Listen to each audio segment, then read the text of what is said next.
It's not an easy road. 22 years of waiting.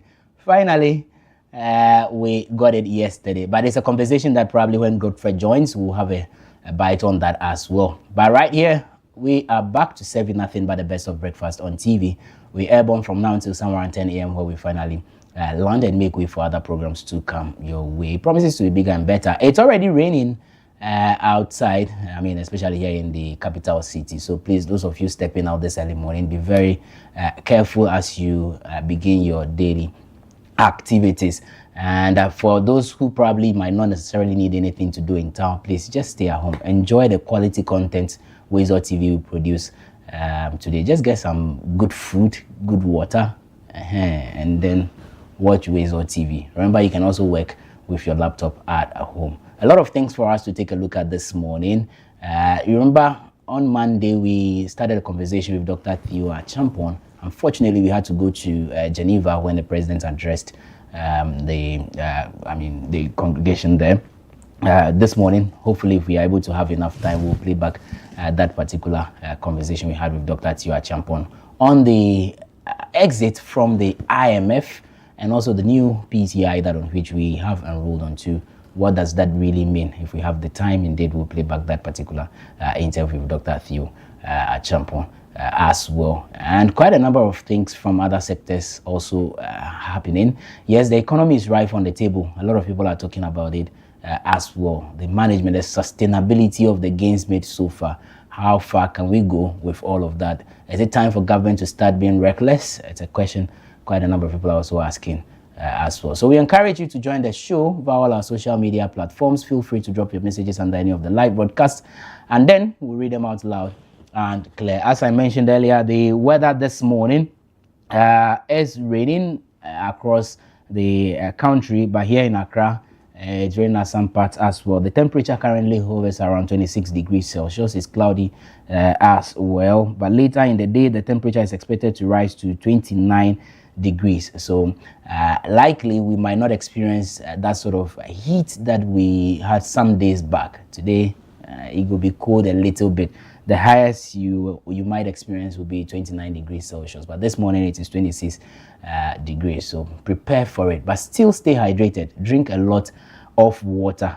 Basically, that's what the doctors always tell us. Regardless the condition, you still need to drink a lot of water. What is our motivation this morning as well? Let me just bring that. It's just a popular statement that we have always been making. It says that delays are not denials. Sometimes life takes time to prepare you for the things you've been praying for. Don't lose hope because things are moving slowly. Your time will come. And I'll take it again.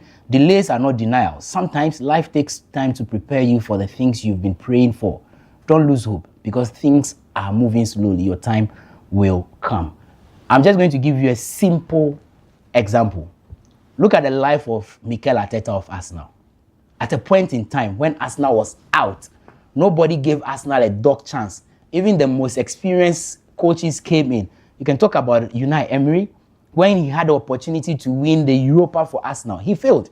It wasn't his time. He was not prepared for the job. Then there came in an inexperienced Mikel Arteta. And for 4, 5 seasons, 6 years in a row, he's been trying. He's been working hard. He keeps moving on like a gallant soldier. And indeed, yesterday, that time, that appointed time, God himself said, came to pass. He became a champion at his age, a young coach that took Arsenal from the gutters, from the drains, putting them up again, where a lot of people are talking about. So time is so important in life. The journey of life, you need to give it time. Take it easy on yourself. Don't be too hard on yourself. Time definitely will elevate you. But whilst at it, you need to keep working. You can't relent on it. You need to keep your hands, brains, legs working. You need to chase that particular goal. And indeed, you will achieve it. That is how I choose to welcome you on board to today's edition of the WoezorTV Breakfast Cafe. The team is ready to serve you the best of breakfast. We take a breather when we return. I'll introduce my co-chefs. Stay with us.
we can be the generation that ends it for good.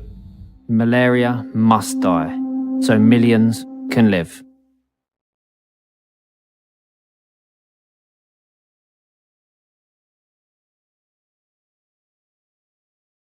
Gentlemen, I've got some bad news and some good news. Okay, the bad news is that your chances of getting prostate cancer are now just 7 to 1. In fact, prostate cancer is killing one man every single hour of the day in this country. Imagine that, one every hour of the day. But the good news is, we're forming a team to stop that clock. Men United. It's time men united together to fight prostate cancer, the way women have united against breast cancer. We need to get together and find a cure, as well as better ways to care for the 250,000 prostate cancer sufferers out there. Please, get on side and join us in the fight. Men United versus prostate cancer. We can win this.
And the Americas. And you said, we are not looking a handout, but recognition of what took place in the transatlantic slave trade.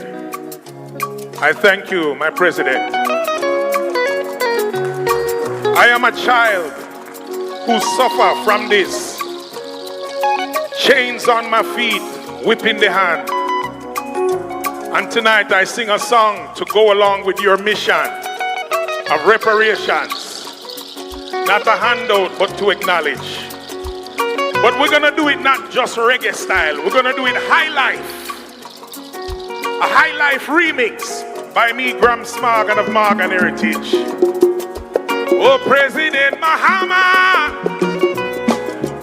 I thank you for saying what you said at the United Nations. Reparations, justice must come. Africa and the Caribbean as one. Zimbabwe, not charity, but exposing them both. Now a new day of justice is born. Across the ocean, torn from the land. Chains on my feet, whip in the hand. But your light carried us through the storms. Now a new day of justice is born. Reparations, justice must come, yeah. Africa and the Caribbean as one. Not charity, but exposing them both. Now a new day of justice is born. Reparations, justice must come. Africa and the Caribbean as one. Not charity, but exposing them both. Now a new day of justice is born. Africa crying out loud. Now a new day of justice is born. Mahama, I give you strength. From Ghana to Zimbabwe, we thank you for holding the way. We say, Mahama, justice must come. Africa and the Caribbean as one. I say from Jamaica right to Accra. All right, so welcome back. Thank you for still staying with us right here on WoezorTV. This is the WoezorTV Breakfast Cafe. The team is ready from the red corner, wearing some wine colors this morning, giving us some good vibes with the ponytail and gankui. Charlie, bonjour. Bonjour, ça va? Ça va très bien et toi? Eh? Oui. Charlie, how are you? Close his eyes. Yeah, it's okay, it's fine. I'm fine. How was your night? My ninth. Yeah. Charlie had to Naska. Yeah, it started. Did it rain in your area last night? Oh, so it's been raining at your place all day. I mean, from last night. Yeah. Oh, okay. I think we had ours this morning. We started from like 6 p.m. Oh. So we're not there to stop. Catch more. Meaning Rain catch people again, or rain marry people. You hear the thunder? It's coming. it's not a joke. It's not a joke. Eh. But the fact is, upon all this weather, I can't sleep. Okay. You need to see a therapist. Not seeing a therapist. It is life catching up with me. Okay. And in all this, I just have one thing to say. I want to go back to class 3. Okay. Where I wasn't thinking about anything. Okay. Just wake you up, dress you, driver come and pick you. In fact, eat breakfast, driver come and pick you. Carry big lunch back to school. Go and make noise and come back. Okay. That's what you want to do. Okay. That life was easy. Okay. Very, very easy. Okay. My 3rd copy book, you finish, you go. The worst that can happen is the teacher will tell you, erase everything and go and write it again. Okay. Okay. Yeah, we want to go. Selassie, I don't know if you can remember the last time we had this conversation. When I told her she will get to that stage, she's like, wait, media. Please look for it and play back. Let's remind her. I am tired. Please, nobody should remind me. We'll remind you of what you said that day. I'm tired. Wait. What? Wait. Was that how? You see when you go to those guys who scam people, that they are money doubling, they have that pumpy thing. Yeah. Alaji, good morning. Good morning. Charlie, how are you doing? I'm in white and you are in black. Absolutely, because I'm not celebrating with you. Yeah, okay, it's fine. Yes, celebrate alone. Yeah, it's fine. Yeah. You know, Congratulations. thank you. You guys should have given me a standing ovation when I got it. Oh, you trained for this one. Yeah, but being doing sports. 22 years. Where were you? Tyler, you've done well. Hey, we've been trusting and hoping for 22 years. You've done well. You guys, boy, you must really celebrate Arteta. Yes. Congratulations. I have been the #1 critic of Arteta, but he has proven me wrong. You must celebrate Arteta. I think that Arteta has picked your team from the trenches. Yeah. You understand? Yeah. From the ditches of ditches. Yeah. You understand? From the gutters of gutters. Not the Nima or Choco gutter. Not the Coligono one. I told you that Choco. From the gutter. Oh, there is no gutter in Choco. There is gutter in Choco. But don't compare some gutters. No, I'm not comparing. I'm just saying. We are talking about gutters. There are gutters. No, there is gutters and there are gutters. Choco gutter is first class gutter. No, so hold on. In fact, I think there is a gut. There are gutters and there's gutter. That's fine. You understand? Which now we're told any guntam every day. Choco's gutter. See people see honestly, I think we should go to Choco. No, I am just saying to give viewers a feel of how Choco is. It is how people associate Choco with everything. anything and No, everything. I mean, I just think that you see, is the branding. You know, every day we talk about a brand. Yeah. You understand? When you create a certain brand or give people a certain impression about you, Okay. that is what sticks, even though it might not be the case. Yeah. You understand? Or when you allow certain people allow certain things to fester, Yeah. you know, for a certain period of time, it becomes the image of the community. And so even though it might not be the case, everybody is going to think that that is the case. Is it, yeah. And that's why for me, I've always been the proponent of tell your story. Well, You understand? Tell your story. Don't wait for somebody else to come and tell it. You know, in time past, whenever Northern Ghana is mentioned, a lot of people are associated with poverty, a lot of people are associated with violence, with conflict and wars and all of that. But over time, we have told our story. Yes, we are not saying that the poverty doesn't exist. Of course, it exists, but it's not as, you know, people paint it to be. I remember about some 4 or 5 years ago when we started running this free, what's it called, health screening, health and tourism. So basically the idea behind it is to move with medical personnel from Accra and other parts of the country to go to the northern parts of Ghana to go and run free medical screening for people. And then while we are doing that, we are also touring these communities, you know, trying to enjoy the tourist attractions that exist within the communities and also integrating the people that we have brought from the south to the north in the community. So sometimes you get the people living in the homes of community people instead of going to put them in hotels or guest houses. We get them to live in the homes of the community people so they get to integrate and all of that. Now, I remember there was a time we got to Tamale one of the days and a lady saw KFC and says, hey, there's KFC in Tamale. Yeah. Why? What was she thinking? So, you know, a lot of the guys got angry that why would you ask such a kind? Like, no. Allah, you know, sometimes a lot of people who would say some things from a point of ignorance, it's only our responsibility to educate them and get them to understand that everything you find in Accra, you find in town, maybe except the beach. You understand? Maybe except the beach.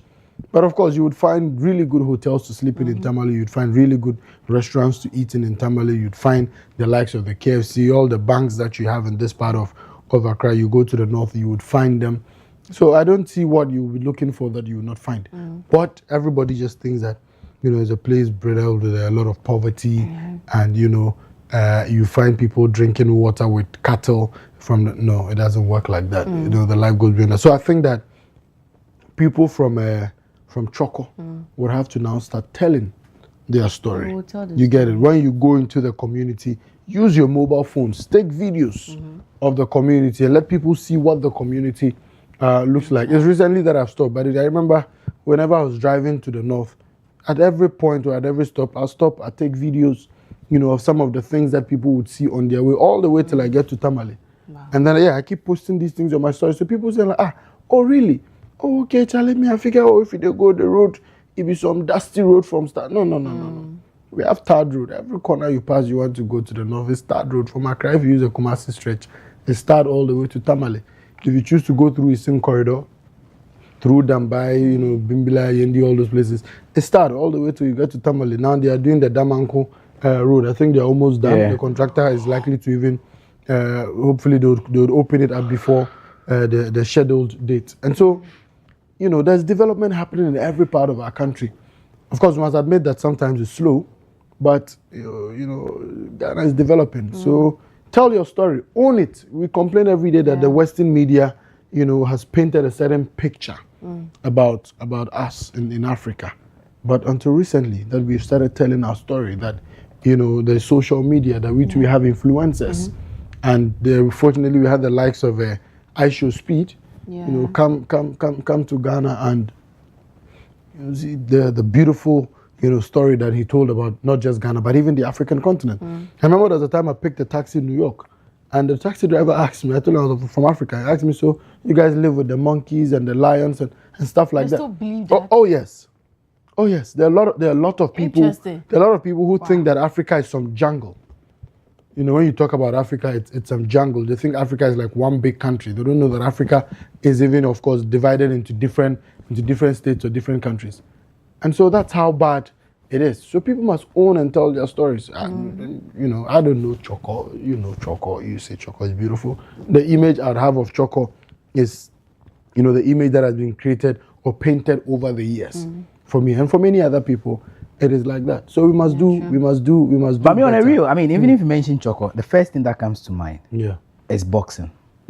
So you talk about the gang communities, Choco, Jamestown, Bukum, and Kolegono, all those areas. For me, that comes to mind. Absolutely. There's even boxing, not necessarily the social vices and whatever. You get it? And I think I agree with Karim that we need to tell our story. I started something recently on TikTok where I speak Ikpana, the language of the people of Luba. Then I realized that a number of people like it, in the sense that you are now telling a story that resonates with them. So I think gradually, like Karim mentioned, it's something that we can even do as individuals to rewrite the narratives or rewrite the stories. Of course, if crime is associated with a particular community, it is always difficult to erase it. No matter how hard you try, it will always be there. There are communities in who, when you mention Angrokoji, it comes with some stuff. There is another part, Pakume. All these names, it carries some sort of identity. But the truth is, it not be like that. Yes, those areas brought out quality, good. So it's about telling the story yourself. Nobody's going to tell you. And for me, that's why, yes, we can applaud Aisha Speed for doing that. But how about ourselves? Yeah. We know it. Wodemaya, is that the name? Wodemaya. Yes, he's doing it. Yeah. Even the mainstream media, we are doing it. Because I think now, Shoko, few times, you find her in communities, and she's telling a good story about her area and all of that. I think that, yes, we need to tell the story ourselves, and it should always be the good story, not always the negativity.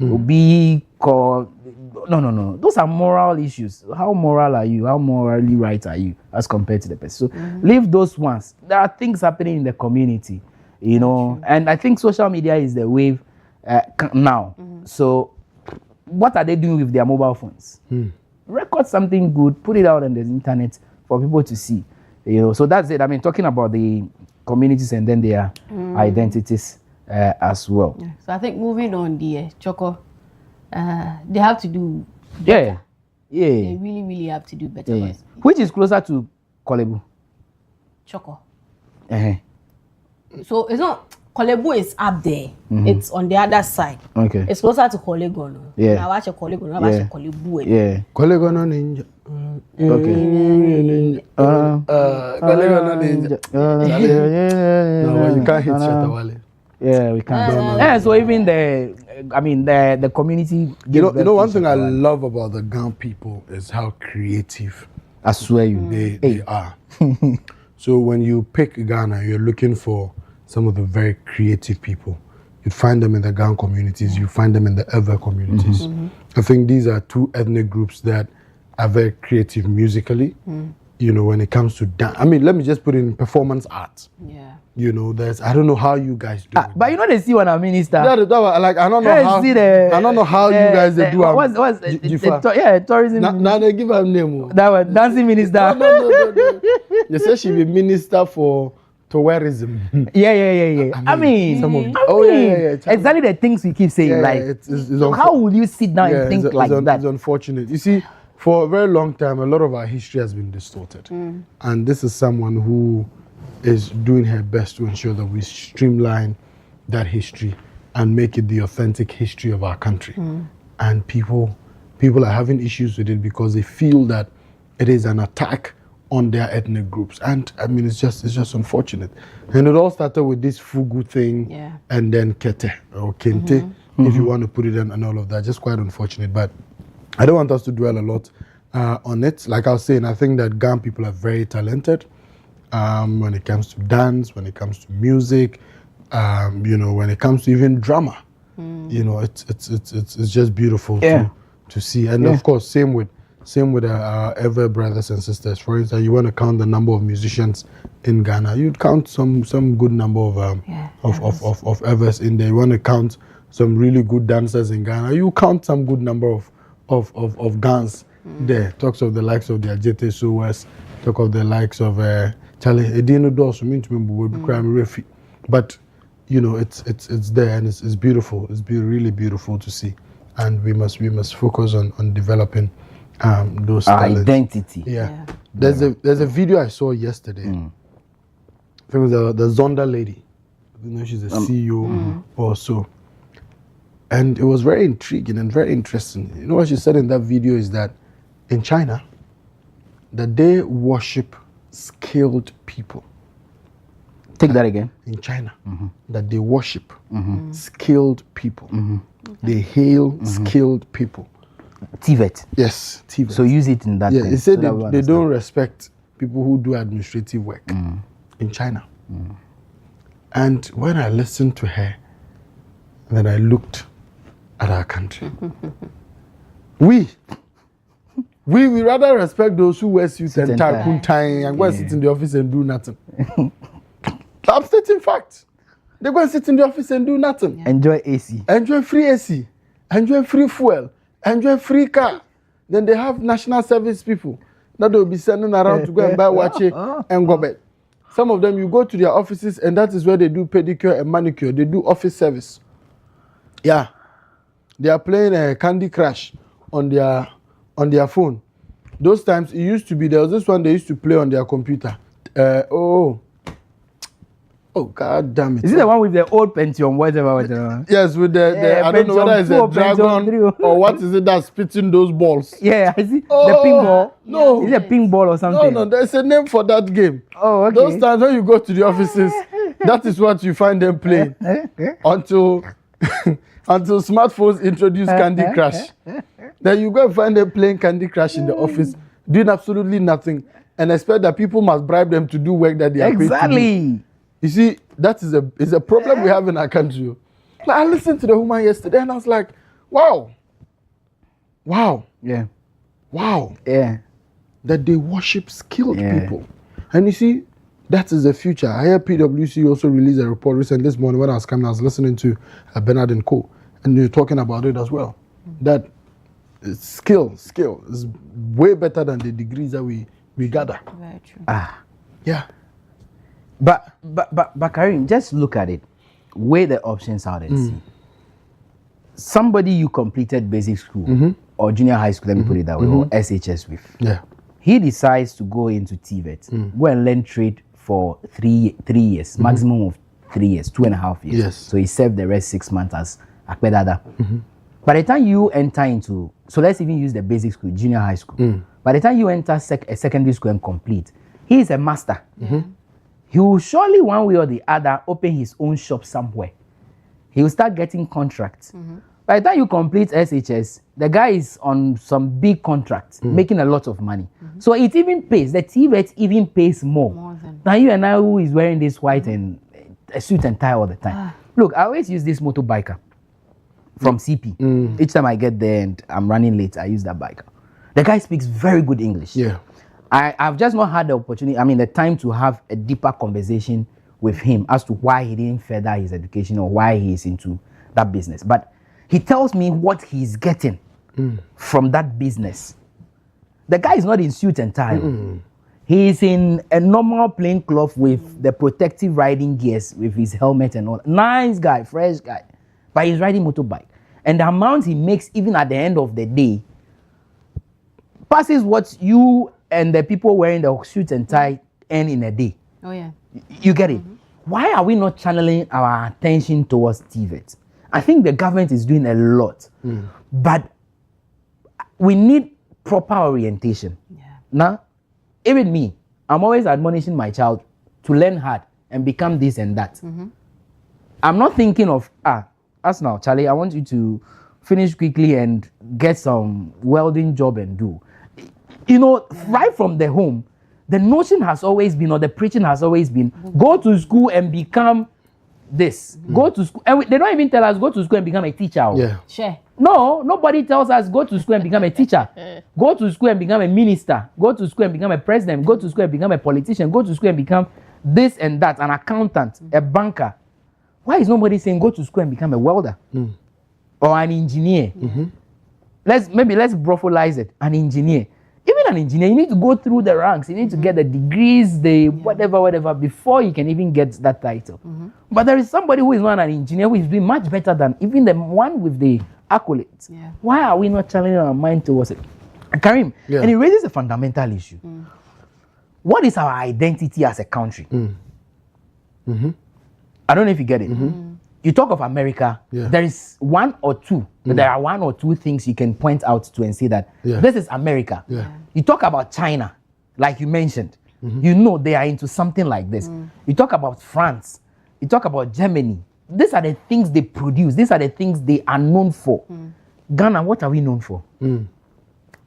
What? Rice? Is it? PhD.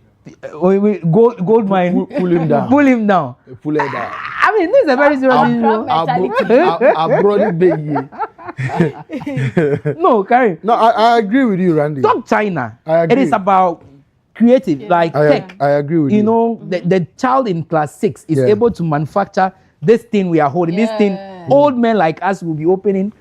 You get it? Yeah. Yes, they are the ones producing these things. I agree. Why are we unable to do it? I agree. And I recall when we were in basic school, I think class 2, class 3, then we were introduced to, was that life skills? I've forgotten the subject. But I think the advanced part of it is what we did as pre-vocational skills and pre-tech. So we were given ribbons, some rubber, something to create crafts. Yes, I think we did that. I don't know about the new generation. We used mud, a core, yes, is that mud? Mud, yeah. Clay, clay, to create things like marks, I mean, and all of that. Why didn't we build upon it? That, okay, whilst we're being taught that in basic school, you could have continued it into senior high school. Truth be told, not everybody will pass the exams. True. Not everybody will sit for WASI and pass. People will fail all the subjects. Some will fail 2, some will pass, 2. So weigh that option out and see. Maybe the child who may not necessarily pass English can be best in some TVET area. What happens after basic school? That notion, that mindset that, oh, I'm a human young man, like, You see, no, man. I like the fact that you brought up the conversation of mindset. And I think that is the greatest challenge that we have. Last night, I was having a conversation with a young lady who mentioned to me that she quit her job, I think about 2 or 3 months ago. And since then has been having issues with her parents because she decided to quit her job, which ultimately to her was not working for her. It was not something she wanted to do. She didn't want to sit behind a desk all day and, was having issues with her parents. And there are so many young people out there like that who are facing similar challenges. And you see, the reason why we every day are complaining about teachers, every day we're complaining about nurses, every day we are complaining about people who, find themselves in our security agencies, the police, the fire service, the immigration, and what have you, complaining about people who are civil servants or public servants who find themselves in a lot of our public institutions, is because people end up doing these things because they have to. Yeah. And because they have to, because that is the mindset that has been created in the minds of people, that you must do whatever to be able to get money to feed yourself or to feed family. And so even if it is something that you're not passionate about, or something that does not align with your skill sets or your God-given talent, you eventually end up doing it because you have to do it so you can get money to feed. Everybody has been oriented that you must depend on or rely on a monthly salary. That is not to say a 9 to 5 is not good or a monthly salary is not good. If you ask people, and I tell a lot of young people who even decide that they want to set up their own businesses or do their own thing, I said, hey, it is good, it's amazing, it's perfect that you want to do that, but I would advise you to first work for somebody. Have that 9 to 5 experience. You know what it does for you? It keeps you grounded. It gives you a certain level of discipline, and it also gives you some stability because then you're expecting that, every month you have some expectations that you'll be paid at the end of the month. Even if it doesn't come at the end of the month, in the first or second week of the next month, it will come. So that keeps you grounded and keeps you working. Now, when you move beyond that and you want to start your own business or you want to start your own initiative, you can pick your capital from that salary you have been saving to be able to set up your own business or start your own business. And that's good. But we must let people understand that beyond the working for somebody and having a monthly salary, or going to school and gathering the degrees that will enable you work for somebody and get a monthly salary, you must have a skill set which becomes your fallback plan. And like I say, that if not for anything, Saturday there will be wedding. If there's no wedding, there will be naming ceremony. If there's no naming ceremony, there will be funeral. If there's no funeral, there will be birthday. You understand? And in all of these events, Anya, somebody will look for me to come and MC. And I will go and take money, more than somebody's monthly salary, in just 2 or 3 hours. Because it is a skill set that I have developed. And I continue to perfect and master that skill set. And I leverage that skill set for a living. And so somebody might see me outside and driving a really nice car and say, hey, TV presenter na car. Na TV presenter, but the person doesn't know that behind the scenes, every weekend, these are the things that you're doing. If I have to speak from today, I'm going to moderate a conference. I don't know if you're getting my point. So people must build those skill sets and use them as fallback plans. When we come to TVET, Randy, the nice kaftan you are wearing this morning, I say it's raining and you are wearing 3-piece white. Yeah. 3-piece in today's Accra, if you don't have like 1,500 to 2,000 Ghana cedis, You get. even if the tailor is your friend, you won't get. You understand? Yeah. Meanwhile, and I say tailors are some of the richest people in our country. Yeah. The tailor will spend like 500 cedis to produce this, but will charge you 1,500 to 2,000 cedis. And they've made their money. The person who makes the shoes, I mean, these days I wear a lot of made in Ghana stuff. Who makes the shoe would also charge you for it and make their money. Last night, my mechanic came home to come and change my brake pads for me. He too will charge me. Meanwhile, it is for him to just come and jack the car, take out the tire, use some spanner to remove the caliper, take out the brake pads, fix them back tight, and put everything back and go.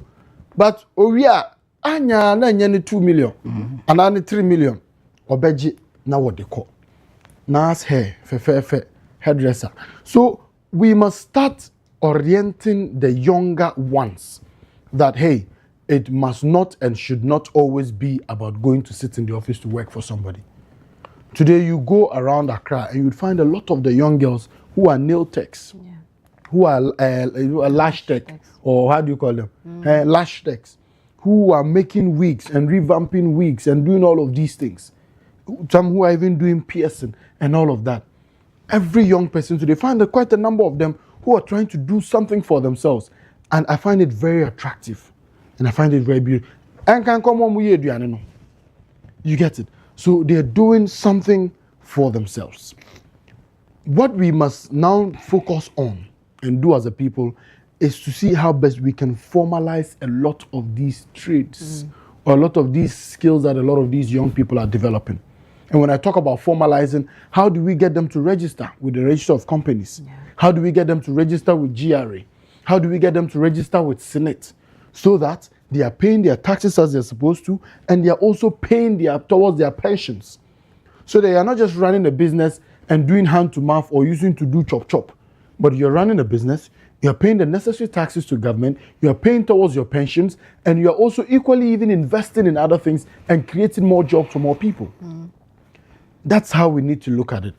We must also orient parents to understand that there's nothing shameful about your child learning a skill. I can't call it what? There's nothing shameful about it. There's nothing wrong about it. That your child wants to become a mechanic, it's okay, allow them to go and do it. That your child wants to become a dressmaker, it's okay, allow them to do it. That your child wants to become a hairdresser, allow them to do it. What we must ensure is that we must not cancel out or rule out formal education in any sense of all of these things. They must go to school, they must get the certificates and the degrees that they have to get, but let them also learn something that becomes a fallback plan, so that when the 9 to 5 is not 9 to 5. Because I say it every day, that no government in any part of the world can employ every unemployed person. It's impossible. It's an impossibility. No government anywhere can employ everybody. But at least the government can create the enabling environment. Today we are fortunate that the government has created National Apprenticeship Program, made it free for anybody who wants to learn a skill to go and learn a skill. When you are done, they say you can go to a Jumawura and ask for money to expand your business. Today, the 24-hour and accelerated growth authority is also in existence. They too very soon I hear would start registering businesses and be providing them with some grants or some loans to be able to expand their businesses. So all of these are enabling grounds that have been created for people.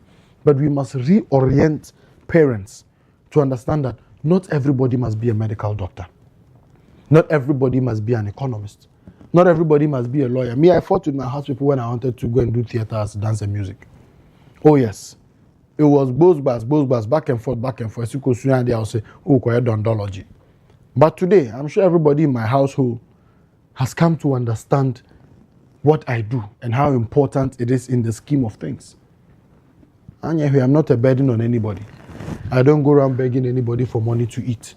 And that is how we must. Even if you see him, you realize that the trend is gradually changing. Oh, yes.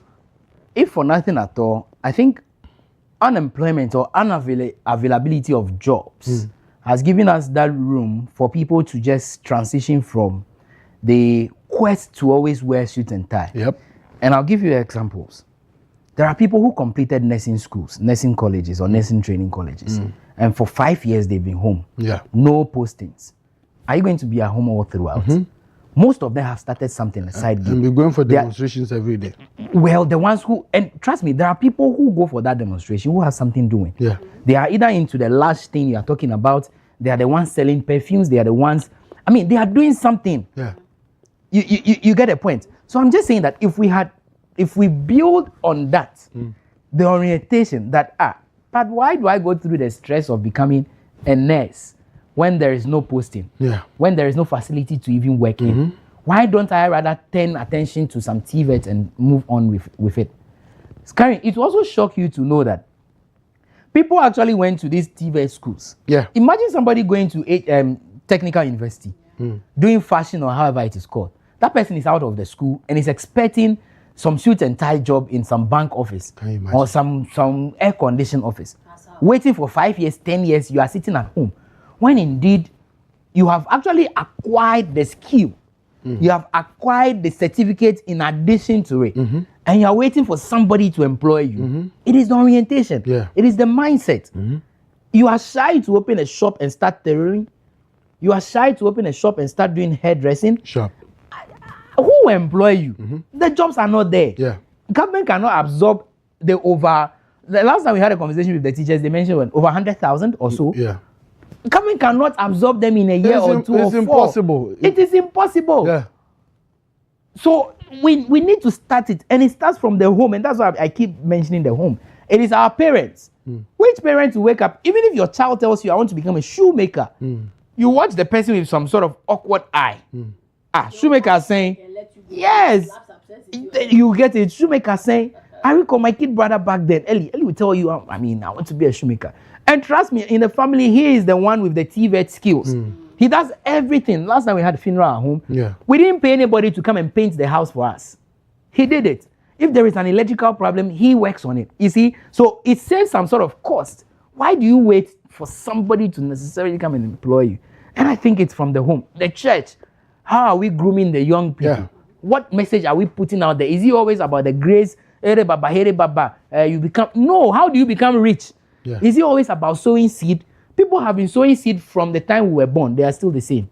Pardon me, I'm not saying it doesn't work. It works, but people have been sowing seed.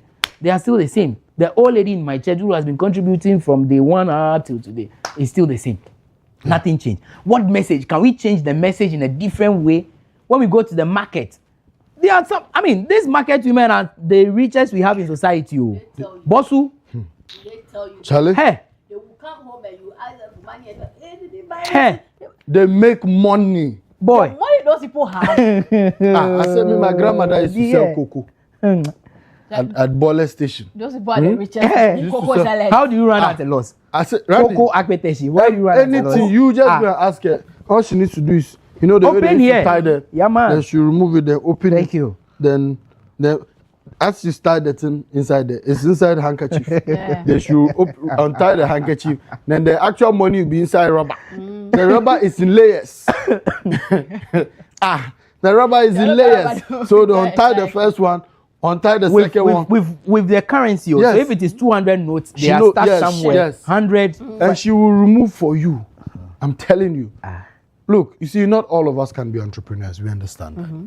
But what we are saying is that everybody must have a fallback plan. And I'm glad that we're all agreeing on this one today. And hopefully we should open the conversation for our guests, our viewers to also join in. That be part of the conversation. Not all of us can be entrepreneurs. But have a fallback plan. Have something that, Charlie, you can fall back on it. Me, I've ridden delivery motor before. Yes. And there's Accra. That's why I know a lot of neighborhoods. When you mention, I say I know. When you mention, I say I know. So all you see, and there's no shame. Me, I say every day, there's no shame food on your table? in what puts food on your table. What you do to chop, hey, no, because fact of the matter is, Randy, when you don't make it in life, the people that you think, you know, would be laughing at you, they won't give you. Yeah. They won't give you. I said these few months have taught me a lot of lessons. And I've told you before, we've had a lot of these private conversations. These few months have taught me so many lessons that you would have a lot of expectations and hope that people will come to your aid. Nobody owes you anything. So you must take your destiny into your own hands. If you have to be a sweeper to feed, go out there and sweep and be the best at sweeping. If you must be a driver, go out there and be a driver and be the best at driving. If you must be a painter, go out there and be a painter and be the best at painting. And whenever somebody asks you if you can do something, never tell them no. Say, yes, I can do it. Go and learn and come and do it for the person.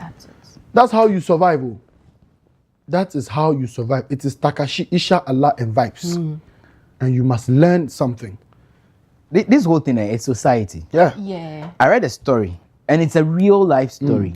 So the guy was saying that, look, they belong to one particular old school platform. Then one time, what they usually do is, oh, there is an event somewhere, we need to contribute and all of that. People would not contribute, some will. Yeah. You don't know the person's pockets, you don't know the person's situation. Then one time, somebody took a picture of one of their old colleagues in traffic selling, was it bread or water? Something like that, a product. Water, right? Juice, thank you, you read it too. Then they posted the picture of the guy on the WhatsApp platform. People started making all kinds of funny comments. They were mocking the guy, you know. Yeah, they were mocking him and blah, blah, blah, blah, blah. Condition, owing loans. No, Yawa. Now, guess what? The guy said when he read the thing on the platform, he felt, but you guys, why are you talking down on this guy like this? It's unfair. You don't know the person's situation. Yeah. You don't know why he finds himself in that state. At least give him a chance. So he said one time he was just driving in Accra, one of the traffics, and then here comes the guy. He was selling in the traffic. He had to just park and order for some of the juice. Then the guy brought it. Oh, hi, like the exchange pleasantries. It's a long story anyway, but I'm just trying to summarize. Blah, blah, blah, blah, blah. Then he had to park well, walk to a van where he had all the stocks packed in. And he said, this is his business. This is what he's been doing all this while. A popular brand, juice that he's selling. And that's an entrepreneur. That's a CEO. Yeah. That's the owner of a company. Imagine the amount of money this guy makes in a day. But you see society, his own friends, his own colleagues, back in high school, back in uni, all thought that, why this guy, why would he be a juice seller, hawking in Jolu traffic light? Yeah. It's the same thing now. Maybe tomorrow, if you see me in traffic selling pure water, the first thing that will come to mind is, fine boy way. A Drew Hall. A Drew Hall. Thank you. Let me not cut you, but I remember when I was about to complete high school. Yeah. And my parents sat down with me to ask what I wanted to do. And I wanted to go into health, blah, blah, blah. But I told my father, like jokingly, that told me when I finish, I want to sell Angwamu. Okay. Guess what the man did? He went to the market, bought me a big coal pot, and added that they said to it. I guess who came to scatter the plan? Your My mom. mother. She didn't How can believe you in have the a daughter and let her sell Angwamu? Hey! So it's orientation. But meanwhile, Society. today, if you want to buy Angwamu to eat in today's Accra, 120. The least. 120. 1.5. How much did we get that one last Which one? Okay, I think that one cry is better. Yeah. Because we go and sit there to eat. Yeah. If you want to eat Angwamu in today's Accra, if you don't have 1 million, Normal rice with My aposito. if you don't have 1 million, go You in. can't eat Angwamu. You can't eat Angwamu in Accra and enjoy it. My father regretted. See what my mother did to them. I've never seen my mother like that. Yeah. Like by now, you are Abadup or What's the name of that woman? Are you Amu by Jane? The Wache woman. There was this popular Wache seller. Auntie Muni. Auntie Muni. We still go there. Saturday, Sunday. Oh, it still runs? Oh, yes. So you see, We are there. my mother did a lot. Regards to what that thing. Yeah, so- I remember, like, it's a lot. And honestly, I want to go into food business. Like, the food business. That is where the money do. See, Everybody it is very, very lucrative. Randy, let's just do a simple analysis with you. You want to cook rice at home, right? You have your rice. Say maybe your 5 kg. You fetch, put it into your rice cooker, cook it. Just imagine the amount you would dish out for yourself. If you are buying it outside, how much would you sell that for you? And look at the price of how much you bought that rice, that 5 kg. If you are selling and dishing out, how much would you sell it out for people? How much the meat you go out and Charlie, I'm starting a gobe joint on this our stretch. This our stretch. I'm starting bobo. We will call it bobo. There is nothing like gobe. Ayi bobo, ayi or bobo. I'm starting it on our stretch. So I'm saying it. I don't want anybody to go and do it. It's my business. It's not. Gobe by Eduji. Hey, no. Let's use the Eve brand. So Okay, Bobo by Eduji. Hello, Eduji Bobo. Eduji's bobo special. Mo dear Mo. You are sitting with a brand strategist. You ask me for me to. Oh no, but you know we work. So you see where my we work with one of the big, the time, best, the best, in the the best country. brand strategists. You understand? Yeah. So you see where my skill comes in. Yeah. So you come and ask me, then I charge you. Okay. Understand? $200 per hour. We'll move. Why the business? But viewers, let's hear from you. What you also think about this conversation this morning. It's Wednesday. It's raining out there, so take it easy on yourself. Degrees, skills. Where do you find yourself? I mean, how do we marry the two? We are not saying it is not important to seek the degree. Go for it. I mean, go for it. A friend of mine, I told her, "Charlie, you pay school too much." The girl is currently doing her PhD. I'm like, unfortunately, she's from a very good home. So, Sika today. So, as and when she says, I want to go to school, they fund her and all of that. So it is good. Go to school. School there, go. But it is also good to have a side gig. Karim, I always tell you, the last time I went to her, unfortunately, he didn't come with me to the house. My house was known as Kokompe. My father had a mechanical shop, welding, auto spraying, and I think there was a fourth one. So about 4 of those shops in the house. It's just a compound house, a big house like that and that stuff. Unfortunately, none of us learned that trade. None, not even a single one. I was more closer to the sprayer than the mechanic, the welder, and the electrician than the rest. But unfortunately, the notion, if you learn this job, what will you become? Are you going to become a sprayer at the end of the day? It still haunts me till today. It hurts me that I don't have any skill. Clement was telling me last time he had to travel, I think to Gabon, right? The day before, he reached out to a friend who makes garments. The guy says, I'll do it for you for 800 cedis. What? 800 normal. Freehand cutting that. Normal clothes. You pay. And that price is based on the fact that they have a relationship. Imagine if I had that skill, 8 million cool for my pocket, one side. You get it. And that is it. That is TVET. So skills for me, I think we need to take it a step further. And we are happy that Dr. Is it Adjoe? Yeah, Dr. Adjoe of Adjoe. TVET, together with Abdul Fattah. They are doing so well in there. I think even this morning, the Deputy Minister of Education will be there to inspire. I think they are writing exams or so. And then the Alaji at the commission itself, CTVET, yes, they are doing so well. I think now the decentralization, the schools, that is where the most important thing needs to be done. Let's start reorienting the students that will enter in first year. You are not a dumb student. You are not dumb. You know book. And now you have done some of these things. It is calculation. How do you know that if you measure this side to this side, it will give you 6 feet or whatever it is called? Half of it, divide it into 2. But it is calculation. So if you tell me the guy who is doing TVET is not intelligent, you are wrong. This is maths. Yes. You get the point I'm building. You are wrong.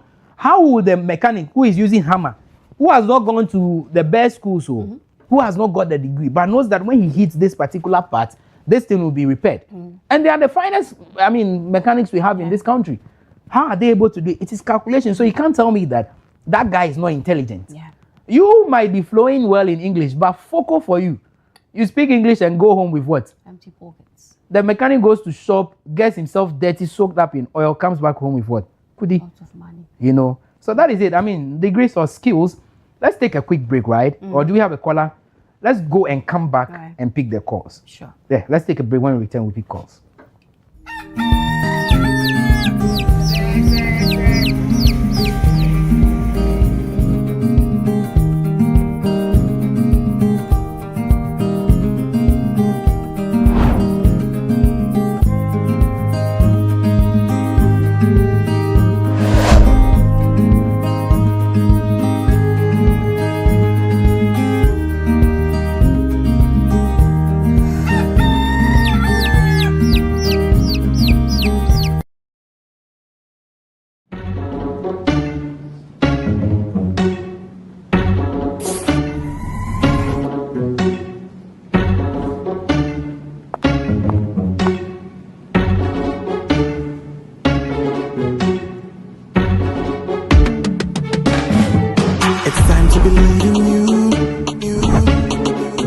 Changing, so should you.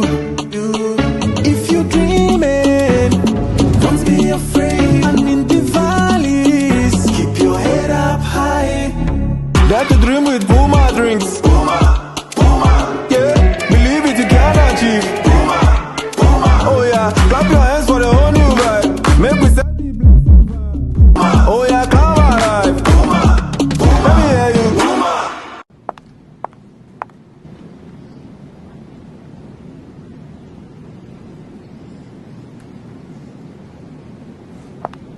Puma drinks, a whole new vibe. Another quality product from Casa Precon. This advert is FDA approved. If you're watching this with your friends, you'll probably make a joke. Because you know what you feel on the inside isn't what you want people to know. If you have to pretend to be happy, find someone you trust and tell them. If you get mad at things and you don't know why, or have thoughts about hurting yourself, find someone you trust and tell them. You are never alone when you share. Seriously, people care about you. It's okay to not understand what you're feeling. And it's easy to think that you're all alone. But you don't have to be. You're never alone when you share. Don't be ashamed to tell someone you trust what you're feeling. You're not alone. You are not alone. Find someone you trust and tell them. Tell a parent. Tell a teacher. Tell a brother or sister. Or just tell a friend. You haven't done anything wrong. Talk to someone. Talk to someone. It's how things get better.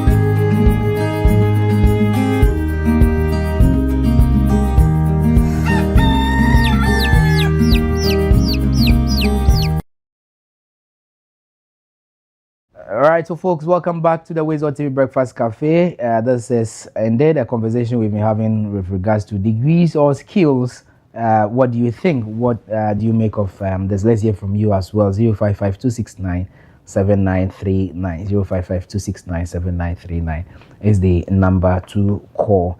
Let's have your say. You can also drop a message under any of the live broadcasts, be it Facebook, YouTube, or IG. You can just drop your messages under any of the live broadcasts and I'll read them out loud and clear. You can also send us a text via WhatsApp number 0552697939. Degrees or skills. But guys, there's also another thing we need to look at and ask the questions. Do we have enough tutors? Do we have enough facilitators for TVET? Or everybody is entering into the arts and sciences? Maybe that could also be a major concern, Karen. Well, of course, it's a conversation that we can have, but like I mentioned. Okay, I think we've got the first caller. Hello, good morning. Yeah, hello, good morning. Yeah, hello, morning. Yes, please, your name and where are you calling us from? Yeah, my name is Kama. I'm calling from Kotoku. Okay, go ahead. Yeah, I want to speak common key. I want to speak to you, right? All right, yeah, Tio, to say. Yeah. Me de kami huni say ka ensan mo jumo mo fetch kasi degree no. Na ka oni pa bia ka on pese that yi na say utum bi because the degree on compare say obu o ye juma office. Bank bi o di bia 5,000 but the whole market now dey open bi na bi dey there cash flow you know next ka say you credit you but men ka say degree ni you but obey financial freedom so we can be. Now, be on phone, and you be when we tailor, we a carpenter. You know, never mind why system, obey okay system, you ain't gonna particular fee.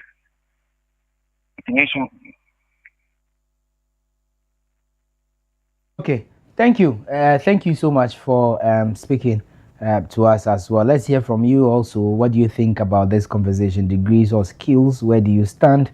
What's your take on that? The earlier caller mentioned that, I mean, at the end of the day, the man with the skills even earns a 5K. And they can make 5K in a day. Easy, bro. Easy. They make money. Oh, good. Yesterday, I sat in one of the Trotskys with one guy. I know him like from Charlie, the guy gave money from his pocket. Like you had to go court. This guy no be any I say you had 9 to 5 you worker. Had to go court. Young guy, he gave money for pocket. You won't pay Trotsky driver, mate. The money he gave the man. I say even Baba, somebody cut hair. Now it is 30 cities, 35, depending on where you're doing it. You cry, you're paying 30, you don't have update. You are paying 30, 35. Yeah. The challenge, show me the place. It's more than that anyway. Yeah, show me the place. Or you think it's less? Yeah, it's more. Oh yeah. That's what I'm saying. It depends on the area you go. Anyway. Yeah, spend around 100 cities on a haircut. Oh, okay. If the person is coming to do home service, it comes at a cost. Even more. Okay. I hear there is a caller, Karen. Hey, people pay 100 cities for haircuts. Good morning. Hello, good morning. Hello, good morning. Yes, please, your name and where are you calling us from? My name is Tafua. I'm calling from Lungwa. Okay, let's hear you. Okay, I think given our current dispensation, I think even if you have a degree, I would advise that you still go ahead and then learn enhanced skill, whatever it is. I mean, it could be sewing, hairdressing, makeup, spraying, carpentry, could be a lot of things. But I think that the bottom of this whole thing has to do with society, the kind of perceptions and, the way we think, our thinking pattern. So I think we need to reorient society, okay, right from our mothers and our fathers and our aunties, because we live in a society where you don't really get to choose what you want to do. You are always being told, go and do this, go and do that. I, for one, used to really have an interest in sewing and then other things. But my mom said, hey, you go to university and go and sit in the office somewhere with air conditioning and high heels. You are telling me you want to go and sew. The family will say we have failed and a whole lot of things. So I think it has to do with society, because a lot of the youth are really interested, but it's really about what people will say. what people will see is what is driving a lot of people now. So thank you very much. Thank you. We appreciate your call as well and your point well noted. Yes, it is society. Why she's saying, yeah, go and wear high heel, because there is an auntie in the family whose daughter, well-to-do, she's been fortunate enough right after uni, national service, she's got a job at NPA or she's got a job at Bank of Ghana. So Auntie Ajo also feels that her daughter should be the same. Auntie Ajo, it's always about the public, outlook. How would I look in public? What will people think about? I told you about my friend who was about to get a job with customs and came to ask me whether he should go or he shouldn't go. Yeah. I told you are mad. Because maybe he's looking down on customs. So I can say why I say he will prefer military. Meanwhile, he was earning like 1,500 a month. I said the uniform. I said, hey. Okay. I think there is another caller. Hello, good morning. Good morning. Boss, your name and where you calling us from?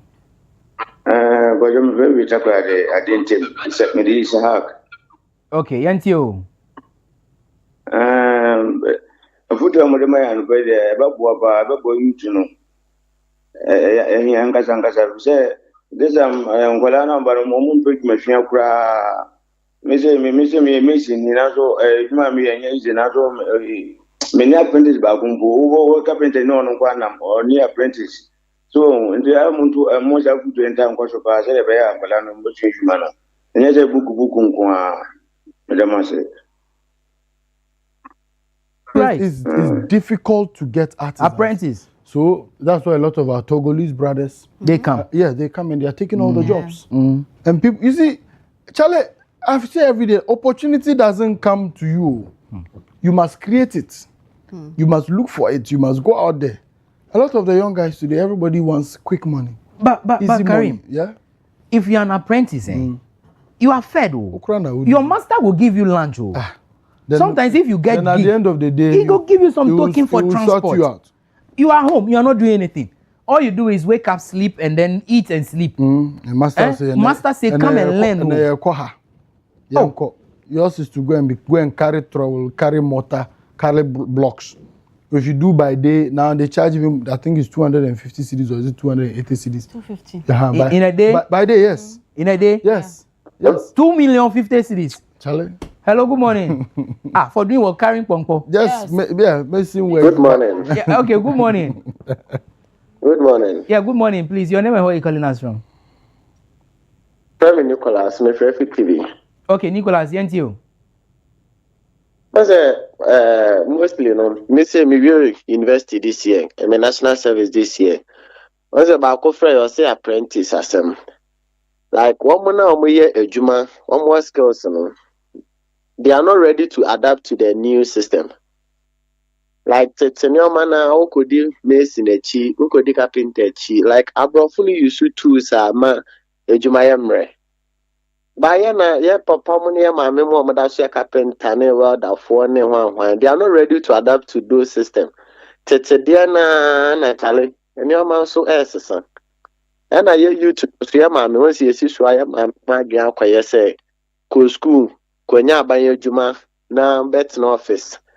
Bon, by your son saying, come the share 3 months so there be a so juma be for business be na dinner and cast adrian baba your trim, but 50 year my memo so the sadrian as ye muama and no a doubt that your team into be a co school or person yeah officer juma. When your officer juma let's say anyway feel you are brabum. Until when just our level nepe natural face with fellow about maybe we a service pay and I'm catching my Mr. Debbie. Me per se me ready to business. Me ready say me kwakwa tina will be office ama me 3,000 2,000 actually and also more. Into right now me try my best to set up my own business. But yeah no so you to na dream na dey my meeting na no na my you so you to me enko so skills mo no ba skills is ka skills mo change degree by ye nim ya ma me ma je you says I first teacher for we scanners for no and one of mo pese e dey akire me da se no page. That's a yes, we are that's a pa. What can you know me? I've said it here time and again. That me when I eventually give birth to my kids, that thing people call extra classes or why. The extra classes is to go and learn. No, more serious. No. You go to school from morning, is 8 a.m. to the 2. 3 or 2. Yeah. When you close, come home for like 1 hour siesta or 2 hours. If you're a guy, depending on what you want to do, I'm looking for a tailor, a carpenter, or mason. Go and do 2 hours, 3 hours. Go and learn something, mechanic. Go and learn something and come. Or if you're a lady, you will learn how to do something with your hands, Randy. I agree with you. Very, very important. Karim, there is not a regret on my side, but I feel bad for a few of my friends that I played football with. I always tell you, I had actually wanted to be a professional footballer. That's right. But I didn't go as planned. It was everybody's childhood dream. Good. But I see some of my peers who, one way or the other, couldn't continue the ladder of academics. 1. 2, the football also didn't pay off. 3, they didn't enter into any skill at all. So they are just left off. They are just they become a burden. Yes, like a burden. And they are just like that. And the age at which they are now, Karim, where are you going to start from? Where will you start from? But you see, better late than never. Exactly. Yeah. But you see again the orientation. At a point, these were the people who were the talk of town. Yeah. I mean, you were playing football, like good football. Everybody was talking about you. The whole town was talking about you. Was hailing you.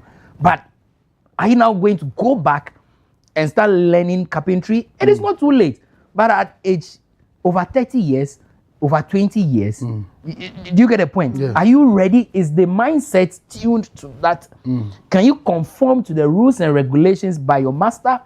Or you want to be an independent candidate because you have lived that life all this while? And that is the challenge. And so I agree with you that on that score, imagine all parents, because every community, every household, near every household, there is a tailoring shop or there is a, how do you call this one? Hairdressing salon and all of that, a barbering shop and all of that. They are all there. Do you get it? After school, like Karim mentioned, 2 o'clock, go and rest for an hour or 2, have lunch, eat, do whatever you want to do. 3, 4 o'clock, go and do 2 hours with the master.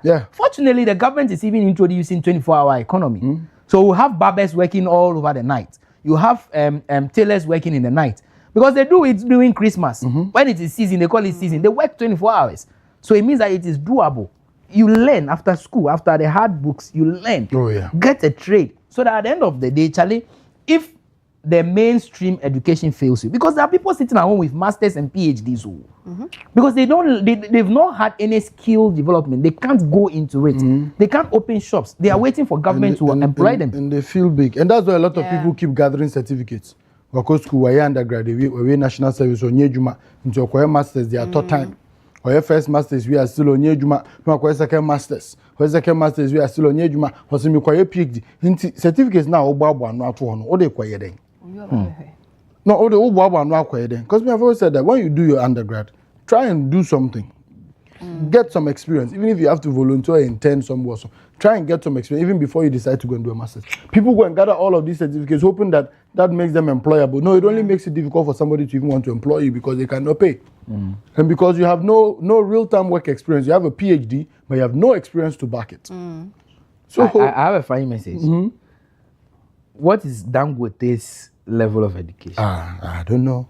Okay, that's one. There is another message here which says, some parents do carry the notion that we are in a hurry to get rich, reason why they would rather push to focus on your studies than going to learn a trade. Randy, you see, the time where parents were predominantly farmers, okay, and they give birth to their kids, and they farm, they use the kids on the farm, sell the produce on the farm, blah blah blah, and take care of the kids. The kids go to school, and when they are done, they expect that the kids, would get good paying jobs, and those were the colonial times. In the colonial times, the colonialists wanted everybody to live like the standard was them. Okay, we'll be uncle school. Hello. Oh, sorry. Hello. Good morning. Good morning. Your name and where you calling us from, please? I'm calling you from Yeji, and my name is Habibullah Musa. Okay, Musa, let's hear you. I think a brother has said it all. It's our parents. Sometimes it's the parent that mounts the pressure on the kids. You understand? You look at so and so son, look at so and so daughter, and they are like this. They are like forgetting that the skills, when you acquire the skills, you can get 3 times better salary than what the PhD holder is having or is getting. So sometimes we should advise our parents first. It's the parents. So that is, I just want to contribute. Thank you. We appreciate it. Musa Nagode. Thank you. Sir. Thank you. Thank you so much. Thank you so much. Yes. Go to school and become a banker. Go to school. It is good. Oh.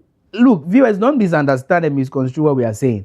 We are saying that it is good to go to the school because indeed, now if you are going to sign a contract, it is in English.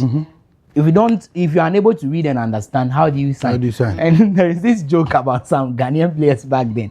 They say they don't understand the English language, so you present them with contracts, and all they do is just to append their signature. Hey. After 1 year, 2 years, their contract is abrogated. Then they come crying. They come crying. No, that's whether true or false, we don't know. But it is the reality. The It school is there good. is At least the important. basic. Have it.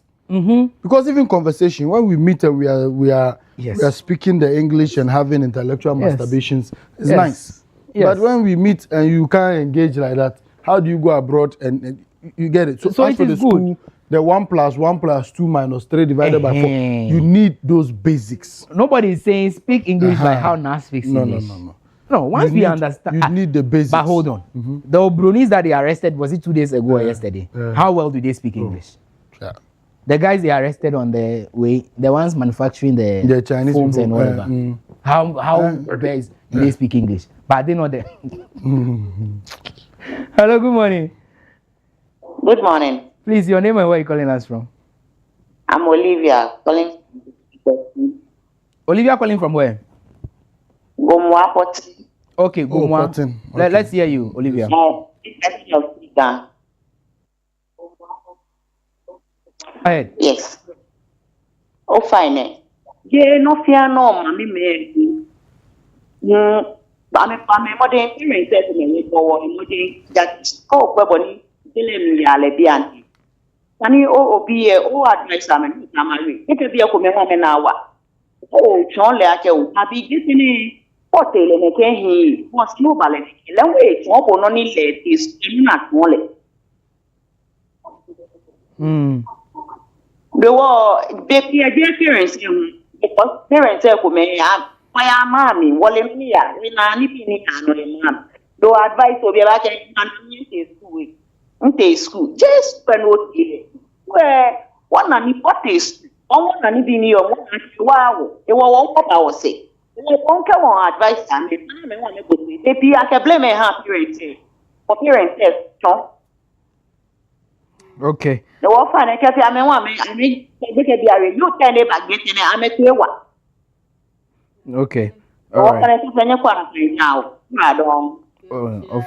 You are done. Please, what did she say?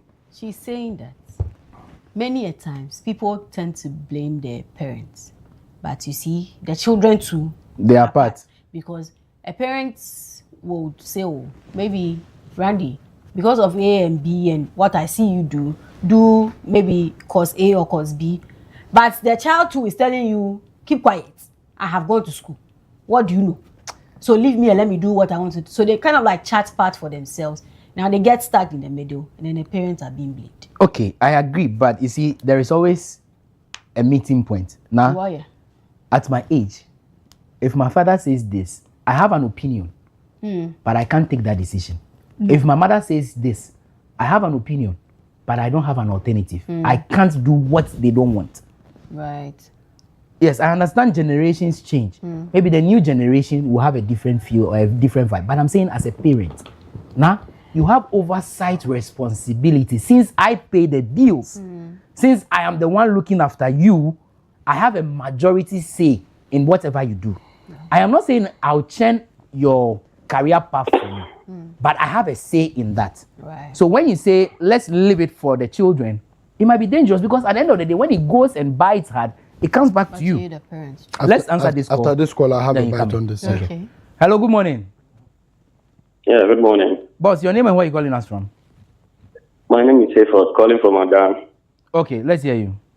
Yeah, talking about the skills and degree, what I think is the reason why most of the youth are not going for the skills area is that when you are done with learning of the skills, getting a job for yourself becomes much problem, though it pays a lot. You see, so for me, what I think is the skills is good, but after having the skills, what you are supposed to do is, if the government can do something in a way that the way we have the army and other forces in the country, we can be pushing those kind of people, those skills areas, skills men and skills women inside those areas. It will be better. Then, when you don't have much education, you know that when you have the skills, no matter at the end of the skills, you will get opportunity to be placed somewhere. That will be better. That's it. And also, sometimes our parents also don't encourage the young ones to go into the skills. What we know in Ghana is go to school. At the end of the day, too, after the schooling, you will not get job. So I think this is also good.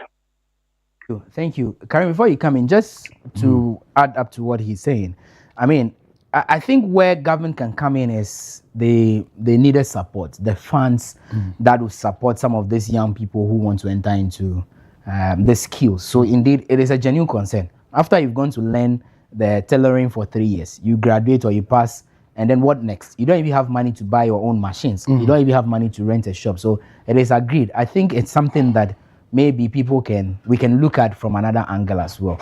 Yeah, Karim. Yeah, so I mean, let me pick it on this particular point. I think that, Randy, we must not always want to rely on government. Everybody says government. Andy, our generation is the luckiest generation in the scheme of things. And I say it's the luckiest generation in the scheme of things because we are fortunate to have access to social media. And having access to social media means that you do not necessarily need to have a fixed place of work in terms of, say, I have a shop. You see, the problem with a lot of us young people is that we want everything to be big from the beginning. And that's a challenge we have. But people must learn to start small.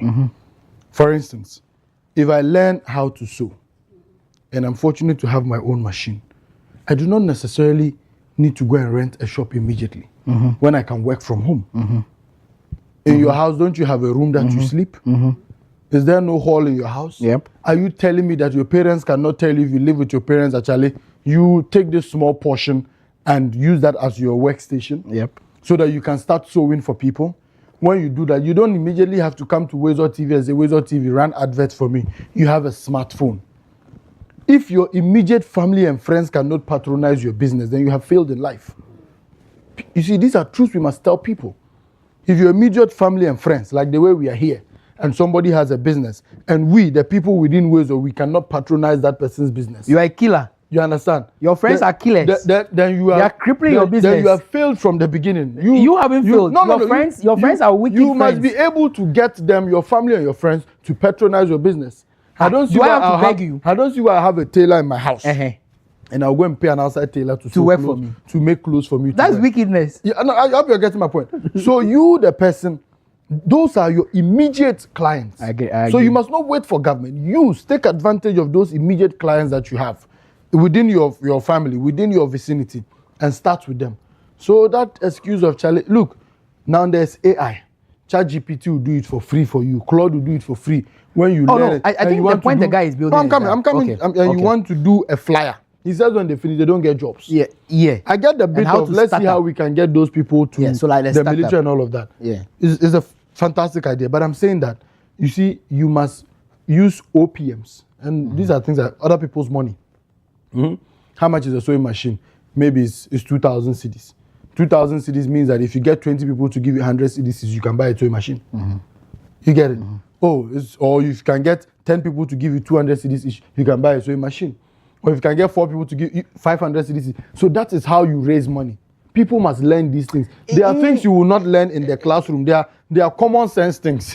Karim, is you are laughing. You know where I want to point on this. I'm coming. Hold on. No, we'll get there. No, you know. Randy will get there. I just want us to be very. I'm being realistic. Yes, I'm being realistic. And that is the reality of it. I'm saying that we come up with a lot of excuses. When in reality, you might have good people in your sector. When in reality, who can raise 2,000 for you? In reality, we should be looking for solutions. That's what I'm saying. So if I cannot get 4 people, I should be able to get 5 people. If I can't get 5 people, I should be able to get 10 people. If I can't get 10 people, I should be able to get 20 people. You understand? Who can individually even give me, even if it's 10 cedis, and I get 200 people, You understand? That is 2,000 cedis. Randy, there was a time people were going around with sheets of paper, doing appeal for fun. Oh, I need 10 cedis. I want to buy this. You know, give me 10 cedis and write your name on the paper for me. Those times existed. Yeah. You understand? I think that people are not looking for solutions. People are always complaining about what the challenge... Is there a caller? About... let me land before I bring the caller. I know, because Karim is talking and I'm the one on... People are always complaining about the challenges rather than thinking about solutions. And I like to be very practical in a lot of these things. So let's start looking for solutions. When you start a business, thankfully we have social media today. Find a good graphic designer. If you cannot get one, use AI. Design a flyer and put it out there. Perhaps you started a food business, okay? And you want to be able to advertise that now I sell food. Do a flyer and put it out there and tell people to order. One day, somebody would order, somebody would try the food is good, that person would recommend you to another person, that person would also recommend you to another person, and gradually your business is growing. Some of us started emceeing programs for free. We're not charging peswa. In fact, we had to beg for platforms to be able to MC programs. Today, people call us and ask us of availability because other people have recommended and the brand has grown over time. So let's stop making excuses. On the bit of parents, before you come in, I get it that, you know, there's a certain age where your parents are those responsible for you, and so they must have a say in what you do. Of course, on the hindsight of experience, we would give it to parents. But I think that we have moved past those stages where parents must make unilateral or bilateral decisions and not include the kids to make it multilateral decisions. You need the opinion of the kids. You must understand what their interests are. What are their talents? You know, when your children are growing up and you don't observe them, you never know what their interests are. You never know what their talents are and what ideally should align. So parents perhaps should start paying close attention to their children. What are the things your children like doing? Okay. And based on that, you can help them figure out a future for themselves. Don't forget that thought. Hold on. Okay. Please give me water to drink for me. Hey, who pekasa? Small matter, the guy talking. They should give me X mineral water. I think let's pick the last call and then we can come back and wrap up. Hello, good morning. Hello, good morning. Please, your name and where are you calling us from? I'm Farouk, calling from Bawisibi. Hey, where is Bawisibi? Bawe. Hey, I have Bawisibi. Okay. Farouk, let's hear you. Okay. So, for the sake of a brother of mine, whom once upon a time we had this conversation, I would like to speak a local dialect, which is P, so that some people will understand. Please go ahead. Yes. Me we school, and I me a graduate. Me a national service. Me we national service in 2020, right? Now me started year Juma. Fortunately for me, baby I me me service no. Me a one me year Juma. Ne Juma no. Me more Juma ni dia Juma no wo Jowlu. Yeah. Me started say me year Juma no. Salary no mo de mame no. Now me spending almost 2/3 of my salary on transportation. Into why I imagine they made me a saving. Me Juma way at early this year, and I'm resigning here. Me personally I'm a trailer and resigning. And I'm a kusuya and Sanu Juma. And Sanu Juma na museum now museum excavator. Monsieur Sanu Juma no from January up to Enamino Kase. Me shed dear and Sanu Juma no mamina empo me first 2 months was time a museum no de na me tips and here de mamina as compared to time and me sorry 7 8 na me jina awishi a me preka and meet me jina ekwan almost 2 hours, right? Na wasamba na wunya she so ensanu Juma ni de me huya nanka me real school na nanka me kusians and Juma because nipa na madam family ni real school back ewo tech na ono chairman sa excavator no said the operating no the real school na okomu na ene our properties ewo the same skills no ensanu Juma na ye kan wasem so yes ensanu Juma no eye the titi no se see no wunya certificate no na usanya unsanu Juma na Baby a opese okobia e won sanu juma no. Eye mre de ma. School no be boa o e de nimde ne be ma. Wo be how I be communicate. Send you betimi aye argument, send you be hye wo niema in terms of usika ne wo bibia. Ukoye nsanu juma na. Nsanu juma ne de ye wo dia forever. Who determine the price now pesa woje wo baby a obehia wo service. Inti nsanu juma ne de yes. Eye pa ma me de me advice say amount focus on the nsanu juma no after a be a short while where we would degree no. And now pa wonya nsanu juma na no wako degree degree was a be nsanu juma na wenya no. It is see anyame ado me wo degree no which a difference from the nsanu juma na me koye and I might Mrs. Yame one. So that makes me a canon. Thank you. Thank you. Yeah, that's it. Thank you. I think I understood. Whatever the import of your message. I mean, that's it. We won't answer any more calls. But I think it means that what the guy said, it's a conversation they've always been having. Yes. Look, this debate will continue. Charlie, look, people must learn skills. That is the long and short of it. We are not saying, and you see, there's another thing people must understand. Not everybody can be an entrepreneur. Yeah. Okay. Yeah. Not everybody can be a business manager or a business leader. Yeah. Yeah. So you can learn, and that's why you have people who have studied for it. Yeah. So you can learn the skill and find somebody else who will manage that skill that you have. Yeah. Yeah. That is why musicians are not their own managers. Yeah. Those who fail are those who choose to become their own managers. Yeah. But not all of them. That's what I'm saying. Those who fail, most often than not, are those who choose to be their own managers. Or you go and look inside. The moment he gets one hit, then his big brother becomes his manager. His cousin becomes his road manager. You fail. You see, learn the skill, have it, identify professionals you can work with, people who have studied and mastered the craft, and let those people help you run the business. So I'm a tailor. I have the skill of sewing, but I don't understand bookkeeping. I don't understand marketing. Employ people who can do these things, and you focus on the technical part of the business. That's why in some instances, you go abroad, for instance, there are people who are founders of companies, but they are not CEOs. I hope you're getting the point. At the point, was this Microsoft, this Apple guy, is this Steve Jobs or what's his name? Was kicked off from his own company, was taken over CEO of his own company. You get a bit. Yeah. So it doesn't matter. Not everybody can be an entrepreneur. Not everybody can run a business or manage a business properly. But what we are saying this morning is that learn a skill. Okay. And we are makeup. Weekend be your makeup. Karen cry be your makeup. Deco. You understand? Deco. Wedding deco. Charlie, the kind of money people charge to do deco. Karimu. Some of us we can't do wedding. Deco. It's part of the reason why some of us we haven't married yet. Because when I think about the money I have to go and pay for deco. What is all this? And the amount of people that money can feed. Deco. Just bring cloth. But you see, it some way. But you see, that's what you think. It's a skill. It's the skill. I agree with you. Yes. It's a skill. It's a skill. Making it beautiful. It's a skill. It's a skill. Sometimes you think that graphic design, but graphic designers, then you go and pick computer, you want to add one and two. Charlie, you fail. On that note, let's clap for our graphics team. Steven, Sami, and Kev.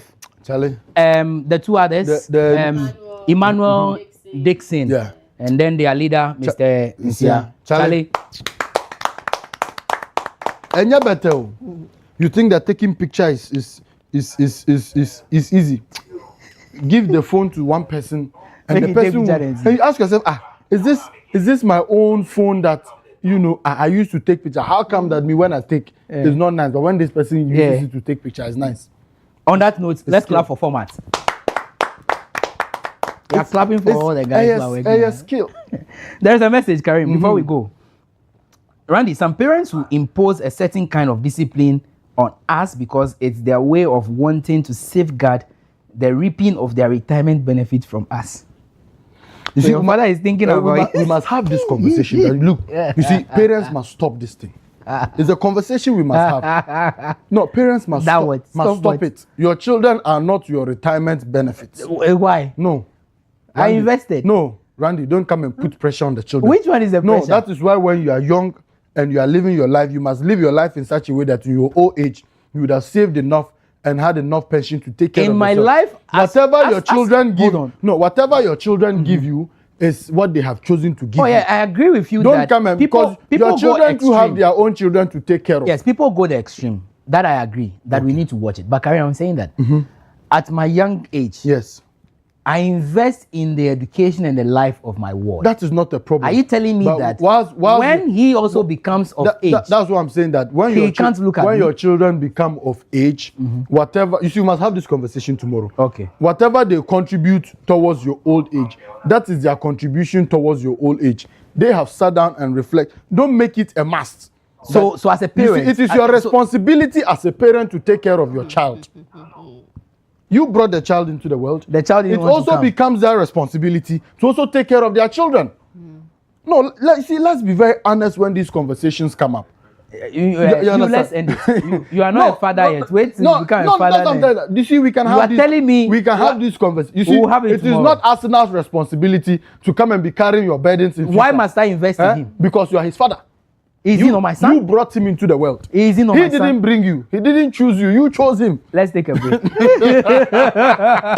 must have this conversation I think tomorrow. I think it's a No, fair, let's have this conversation tomorrow. I'm telling you, we must have it tomorrow. Yeah, because the you role see, of the parent, the mother. Charlie, a lot of kids are suffering, and a lot of kids struggle because their parents have become a burden. They've become an albatross around their neck.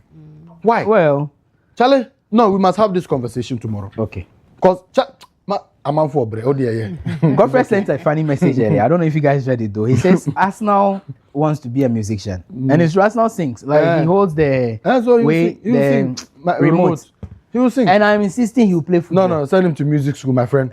No. He can sing and play football. No. Send him to music school. So that he becomes like Asamoah And so, or Fatal Isahaku. Then he will do like Alright, so viewers, we'll take a quick break when we return.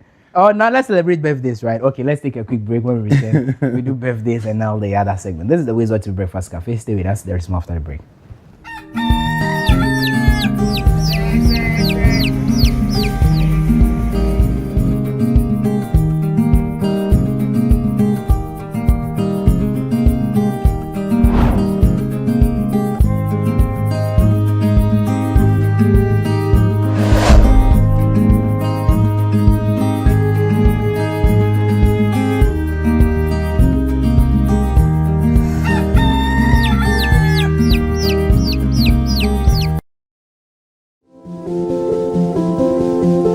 If you're watching this with your friends, you'll probably make a joke.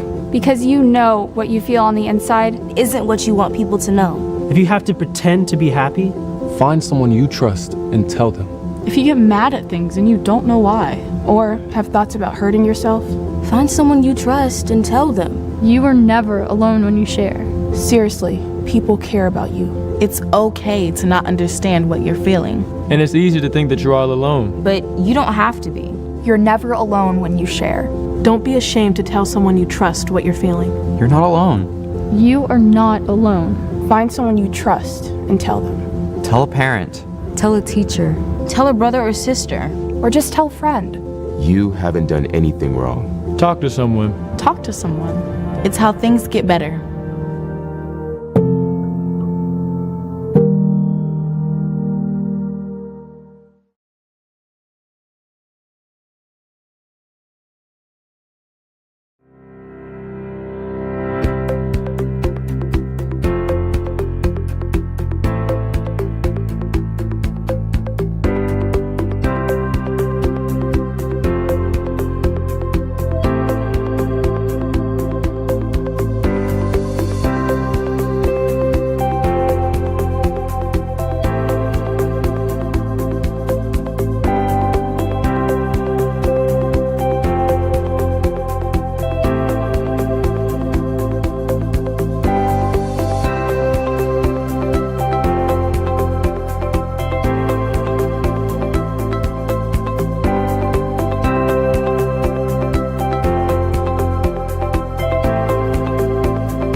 Embarrassed.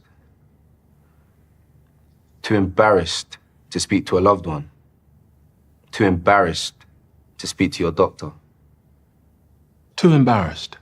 When in our lifetime, 1 in 4 black men will be diagnosed with prostate cancer. 1 in 12 black men will die from prostate cancer. Let me repeat that. 1 in 4 black men will be diagnosed with prostate cancer. 1 in 12 black men will die from prostate cancer disease. 1 in 12.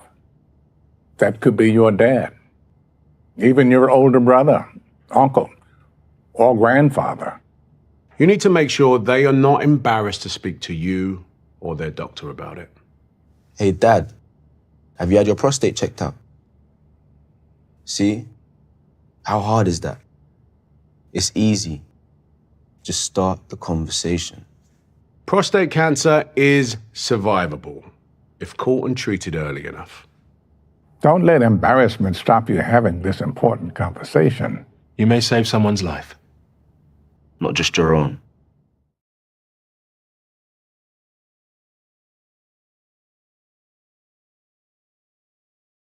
Gentlemen, I've got some bad news and some good news. Okay, the bad news is that your chances of getting prostate cancer are now just 7 to 1. In fact, prostate cancer is killing 1 man every single hour of the day in this country. Imagine that, 1 every hour of the day. But the good news is, we're forming a team to stop that clock. Men United. It's time men united together to fight prostate cancer, the way women have united against breast cancer. We need to get together and find a cure, as well as better ways to care for the 250,000 prostate cancer sufferers out there. Please, get on side and join us in the fight. Men United versus prostate cancer. We can win this.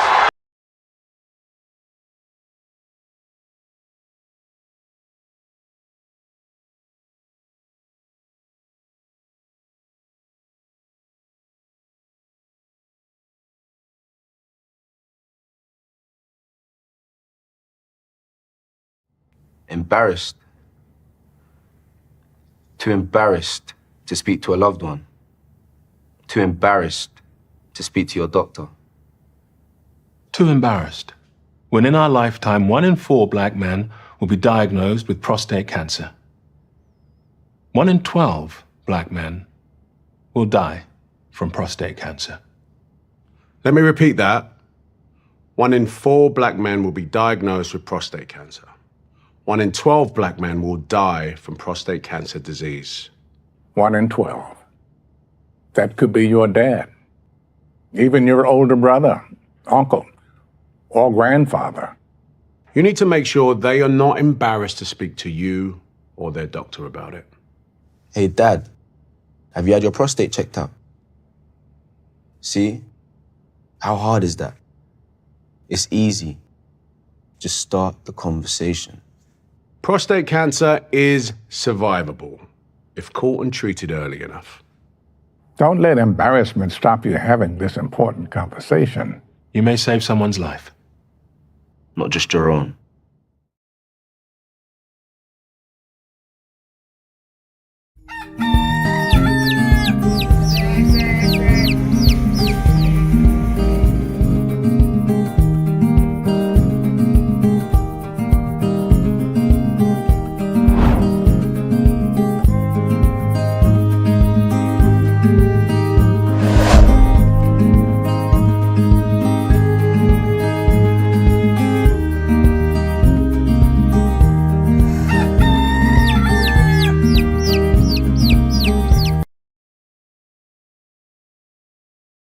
Welcome back to the WoezorTV Breakfast Cafe, and yes, 20th May 2026. We celebrate some birthdays this morning. If you're celebrating your birthday today, happy birthday to you.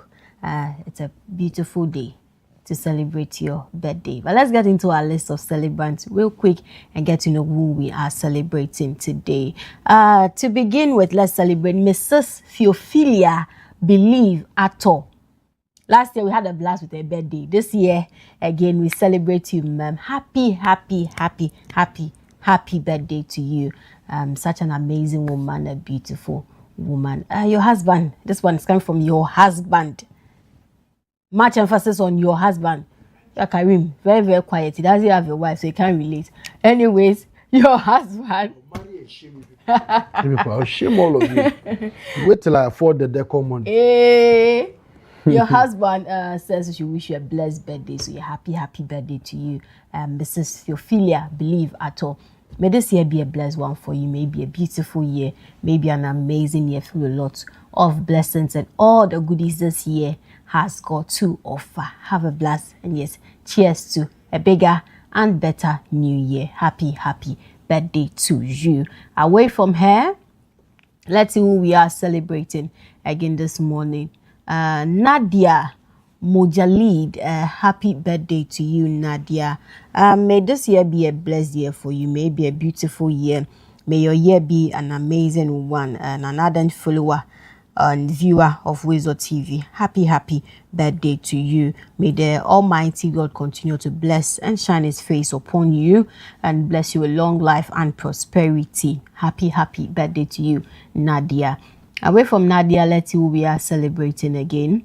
Queen Norman, it's your birthday today. Happy birthday to you. Queen is at the University of Ghana Medical Center. So yeah, happy birthday to you, Queen. And this is coming from your friends here at UGMC, your colleagues. Say your presence and inclusion in the day-to-day activities within the medical center makes a world of difference. You are so good at what you do, and we must say that psychology itself is proud having you as a student and a cheerleader. Be great forever. So Queen Norman of the University of Ghana Medical Center, happy birthday to you. Away from her, let's see who we are celebrating again this morning. This morning, this birthday is very, very special to my ever amazing mommy. Like, see, she's so sweet, so amazing, ever always ready to listen, always ready to help, always ready to guide. Mommy Abena, happy birthday to you. May God bless this new year for you. May your year be blessed. May your year be amazing. May your year be superb. Like, we pray for a lot of money, prosperity, good health, peace.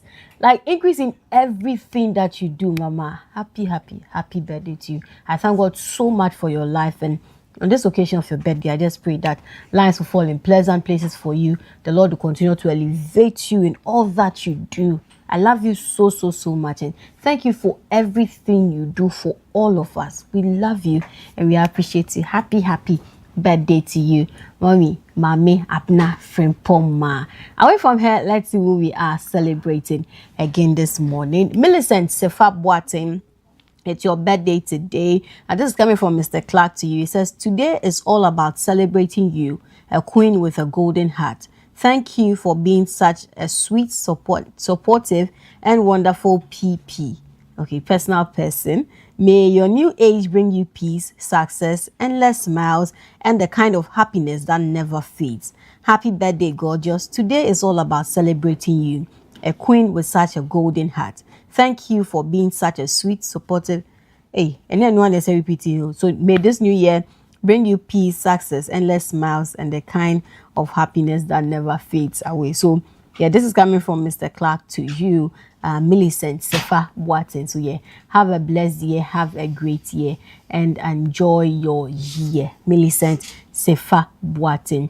Away from Millicent, let's see who we are celebrating again. To the ever amazing, ever gorgeous Mrs. Mina Chum, it's your birthday today. And yes, this is coming from your husband, Pastor Daniel Chum, to you. Enjoy your year. Have a great year. Have a beautiful year. Happy birthday to you. Away from here, let's see who we are celebrating again this morning. Okay. So, this birthday, dear. I tell you, your mother is pretty. Oh yes, that's why I'm a nice young. She's pretty, like. That's why I'm handsome. She is. Randy doesn't get it. Very, very, very pretty. Yes. Very pretty. The genes are strong. Charlie. Your mom is very, very, very pretty. So, Haja Mariama, happy birthday to you. This is coming from your beautiful son. So let me call him beautiful, because Charlie, Mom, you are so pretty, honestly. Like, how old is she? So my mom should be 55 or 56 today. Okay. Yeah. Wow. Yeah. She doesn't look it. At all. She doesn't. At all. Wow. Mama, happy birthday to you, Hajia. And may Allah cause all your dreams to come true. And we pray for good health. We pray for lots of money. We pray for, what else do you pray for here? Of course, good health, lots of money. Long life, Long very, life. very important. Very, yeah. Very, very important. And then a lot of patience. You know, in old age, they get angry easily. So as she's getting towards that point, Yeah. would ask for a lot of patience, you know, for her. And then she should get ready because there are many more successes coming. Amen. So she should be getting ready. There's more celebration coming. But yeah, of course. I mean, I want to wish my mother a happy birthday today. She's the best anyone could ever ask for. Yeah, she's the best anyone could ever ask for. You know, in times when maybe I never count her, but she's the best, and God continue to bless her. For all this. You know, even at this my age, there are days she'd call me, we'll be talking, and I'm like, hey Charlie, today I'm broke. Or she asks, oh, should I send you money? Aww. Yeah. I'm like, oh no, it's okay. I mean, Charlie, this is when we say we are broke. It doesn't necessarily mean that we don't have what we eat. Aww. Yeah, but yeah, that's how sweet my mother can be. So yeah, happy birthday to you, mommy. Aja Mariama, happy birthday to you. And yeah, may God bless this new year for you so much. Thank you for giving us Ewura. Such a beautiful boy. Yeah. Away from her, let's see who we are celebrating again. We still have some more birthdays. Okay, yes, there's a notable birthday. There's a notable birthday, man. Blessed birthday to Ace broadcaster. I don't know if you did not. I don't know. I'm here to see somebody who is on TV, a TV personality, who has not been following Bernard. Yeah, I mean, you can't. Bernard is a veteran, you know, in the game. I listen to him every morning before I get in the studio. Right. You know, that's how much I love. That's how much I love Bernard and love his, you know, how good he does. Yeah. His work. And, you know, I take a lot of cues from him when I'm moderating panels. Yeah. You know, and so he really does it well. Really learning a lot from Bernard. You can't take it from him. He's worth his salts. Yeah. And so happy birthday to you, senior. Yeah. Yeah. We celebrate you so much, and for me, we appreciate you. When I was on radio, I mean, Global FM was the affiliate of City, so we were always listening to City, and I always listened to him in the morning. He gave me reasons to do more in the media space. Charlie he's a big man. Oh yeah. Bernard is just a big man. Yeah. He is him. Yeah. Oh, yeah. Bernard is him. Yeah. So happy birthday to you, sir, Bernard Koku Avle. We celebrate you so much. Yeah. We celebrate you so much. Yes. May this new year come with bigger and very professional. Bigger. Just yeah. And incorruptible. You know, he doesn't take solid. Oh. Oh yeah. Wow. Yeah. It doesn't take solid. Amazing. Charlie. This is so good to you. No, there's a lot we can Bernard is an institution. We can talk about him and talk He's about a big very man. big. Yeah. He's a very big man. So say happy birthday to you. I think we need him in our classrooms. The media classrooms. There's a lot of experience he has to share. To share. Very true. And if there is anything I think at our age we need to learn from Bernard, it has to do with consistency. I mean, Bernard has been with City all these years. Yeah. Regardless the challenges, the times they had to go through, struggles here and there, he remained focused. Yeah. I mean, yeah. So, sir, have a great year and have an amazing year. Thank you for inspiring all of us. And on this occasion of your birthday, we pray for lots of God's blessing for you. Happy birthday. So that will be a wraps on birthdays this morning here on the WoezorTV Breakfast Cafe. Please do well to keep your wishes coming in to our WhatsApp number 055-269-7939. 055-269-7939. Let's share your special day and that of your loved ones. Randia Haji is on standby to take us through what the newspapers are saying this morning. Over to you, Randy. All right, now, thank you. Still in the jubilant mood this morning. North London is indeed red. But it's time for us to get to the dashboard, take a look at what the papers are reporting this morning. We start off with the front page of the Daily Graphic. And the big one here says, VRA Netco staff reject privatization. You have the picture of the minister and as well. More here, mining sector delivers over 2 billion Ghana cedis royalties first quarter.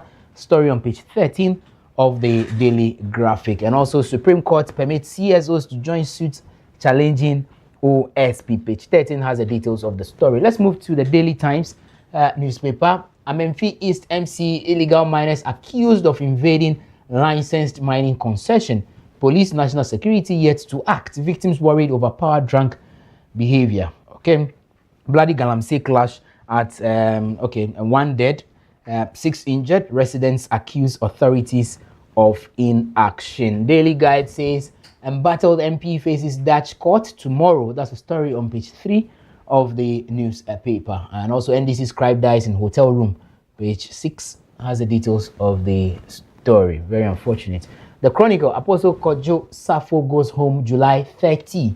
And also perilous journey to knowledge, how pupils in Western North suffer to access education. That's a story.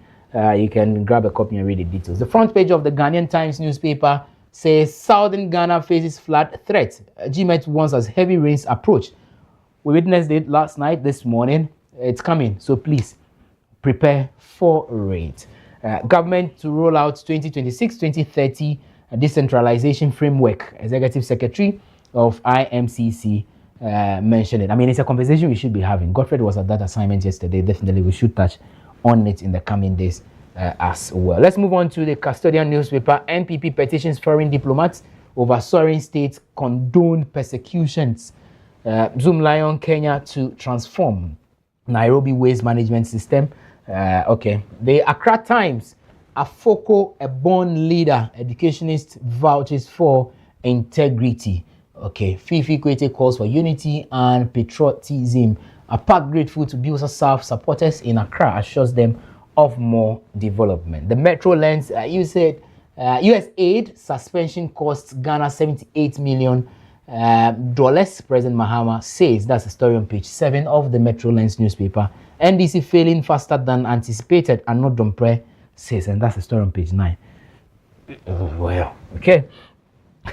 Business and Financial Times, cocoa financing overhaul to gauge market appetite. $1 billion domestic bond strategy seen as litmus test for debt market trust. Talking about rural banking, Adansi Rural Bank posts impressive growth. Story on page 2 of the paper. Daily Analyst also says NPP petitions diplomatic community over alleged persecution and democratic decline. Landlords can evict tenants who owe 1 month rent. Rent commissioner warns. We should bring back the conversation on rent again. Finally here, NPP is the party of development. Minority vows to seize power in 2028. Of course, that's it with the WoezorTV newspaper review segment. Let's take a quick break. Now we'll be up next to give us the details of the report. Stay with us. This is the WoezorTV.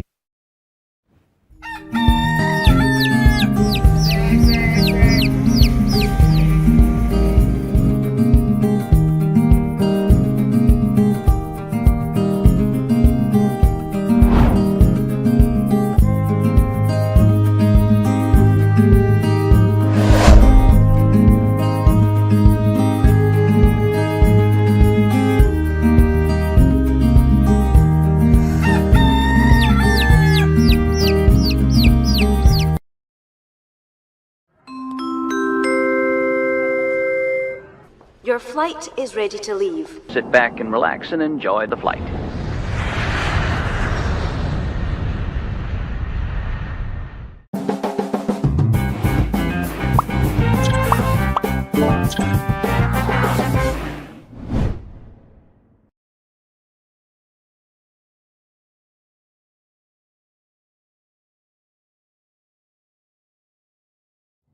Embarrassed. Too embarrassed to speak to a loved one. Too embarrassed to speak to your doctor. Too embarrassed. When in our lifetime, 1 in 4 black men will be diagnosed with prostate cancer. 1 in 12 black men will die from prostate cancer. Let me repeat that. 1 in 4 black men will be diagnosed with prostate cancer. 1 in 12 black men will die from prostate cancer disease. 1 in 12. That could be your dad, even your older brother, uncle, or grandfather. You need to make sure they are not embarrassed to speak to you or their doctor about it. Hey, Dad, have you had your prostate checked out? See? How hard is that? It's easy. Just start the conversation. Prostate cancer is survivable if caught and treated early enough. Don't let embarrassment stop you having this important conversation. You may save someone's life. Not just your own.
Only a father can understand.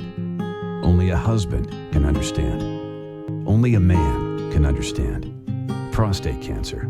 It's about more than fear of cancer. It's about fear of losing urinary control and sexual function. That's why more men turn to Jackson South for robotic surgery than anywhere else in South Florida. Get the facts at jacksonprostatefacts.org. Miracles made daily.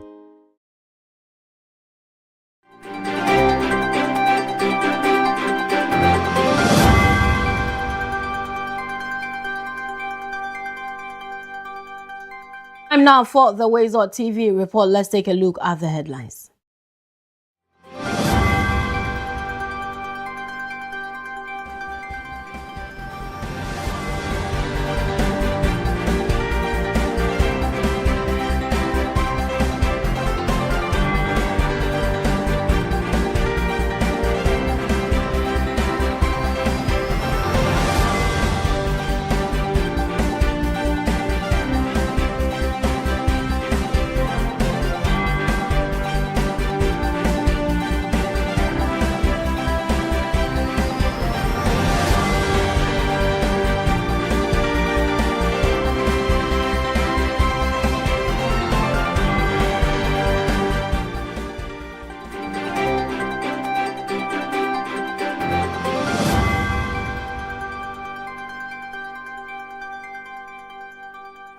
Let's get into the news. The First Lady of the Republic of Ghana, Her Excellency Mrs. Lordina Dramani Mahama, has challenged beneficiaries of the MEG Foundation Scholarship and Empowerment Programs to use their skills and knowledge to transform lives in Ghana instead of seeking opportunities abroad.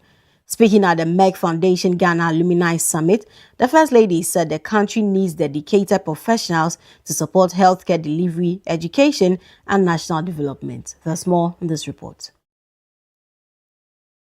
Republic of Ghana, Her Excellency Mrs. Lordina Dramani Mahama has been honored by the MEG Foundation for her significant contribution to humanitarian development in Ghana over the past decade.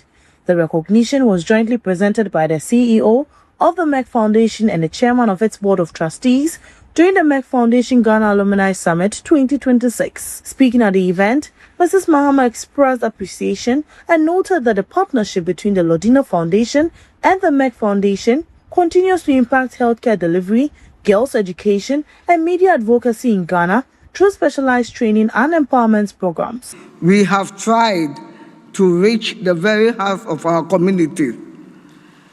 But as the saying goes, if you want to go far, go together. Our journey became significantly more impactful when we join hands with the MEC Foundation. Our partnership with the MEC Foundation has been a blessing. Together, we have planted seeds that are now growing into a forest of change. The foundation has invested in the minds of our healers, providing scholarship to more than 40 medical professionals who are now bringing world-class specialized care to our doorsteps. The First Lady also encouraged beneficiaries and trained professionals to use their knowledge and expertise to support national development and uplift their communities.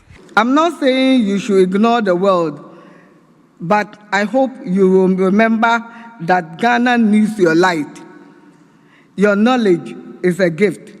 While it belongs to you, its greatest value lies in uplifting your neighbor.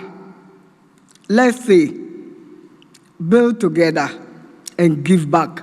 Mrs. Mahama reaffirmed her commitment to the partnership, describing it as aligned with Ghana's broader development vision under President John Dramani Mahama. The summit brought together medical alumni, media award winners, and beneficiaries of the Foundation's programs to celebrate achievement and launch the 2026 MEC Foundation Awards. Reporting for WoezorTV, Belinda Anankwanta. And away from that, Timeline and Innovation Company Limited has commissioned 200 new construction machines to support road infrastructure delivery across the country. The expansion is expected to significantly boost the company's operational capacity while creating hundreds of new employment opportunities within the construction sector. There's more in this report. Company Limited, a local construction firm, has commissioned 200 new pieces of construction equipment aimed at expanding its operations and creating additional jobs. The company is among the contractors executing government Big Push initiative, which seeks to improve road connectivity across the country. The commissioning marks a major step towards enhancing the efficiency in road construction and delivering durable infrastructure that will stand the test of time. Board chairman of Timeline Innovation Company Limited, Alhaji Osman Inusa, said the new fleet is expected to create about 800 jobs, with the company targeting a total of 10,000 jobs by the end of 2026. 800 employments, because each machine is going to have 4 operators working 6 hours a day.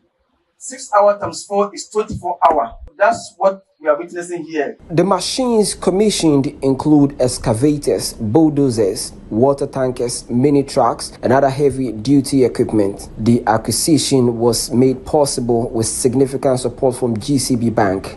The bank commended Timeline for the initiative and encouraged other contractors under the Big Push program to partner with GCB Bank for support. According to the bank, it has so far supported more than 60% of contractors under the initiative, with financing amounting to about 5 billion Ghana cedis. Board chairman of GCB Bank, Professor Joshua Alabi, praised the company's commitment to national development. But we are inviting more contractors to come to GCB. We are waiting for them, and we are prepared to support them with the facility. Deputy Minister for Roads and Highways, Al-Hassan Suhuni, also commended the company for the pace and quality of work being undertaken on the Big Push road. He noted that the company's dedication demonstrates that the timelines given to contractors to complete projects are achievable. And I dare say that today at the Roads Ministry, when we speak of star performers of the Big Push agenda,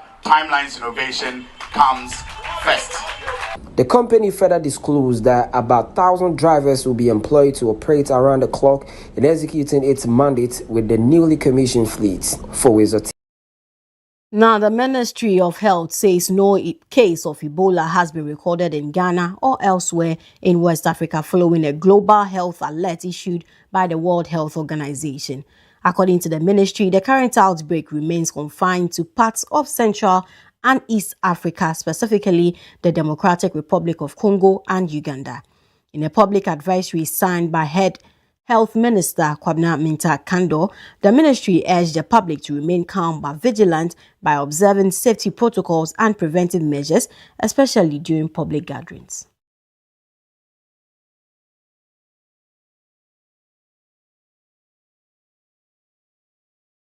On that, the Accra Metropolitan Assembly says the ongoing redevelopment of the Makola market is not a forceful eviction of traders, but rather a careful plan initiative aimed at transforming the current one-story structure into a modern four-story market facility.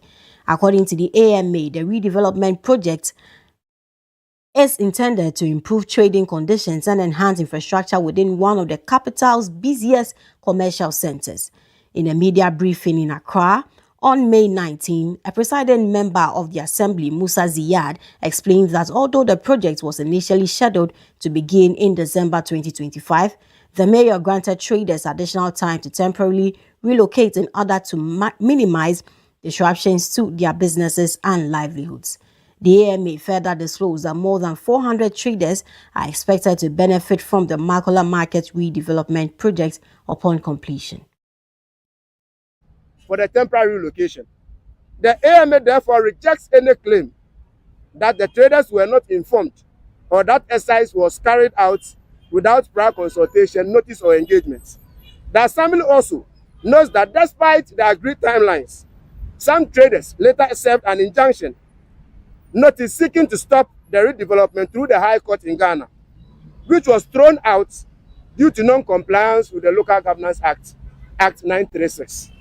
The Assembly wishes to state that the Assembly has continued to be in good faith and remain committed to protecting the interests of genuine traders, shop owners, and affected persons through the redevelopment process.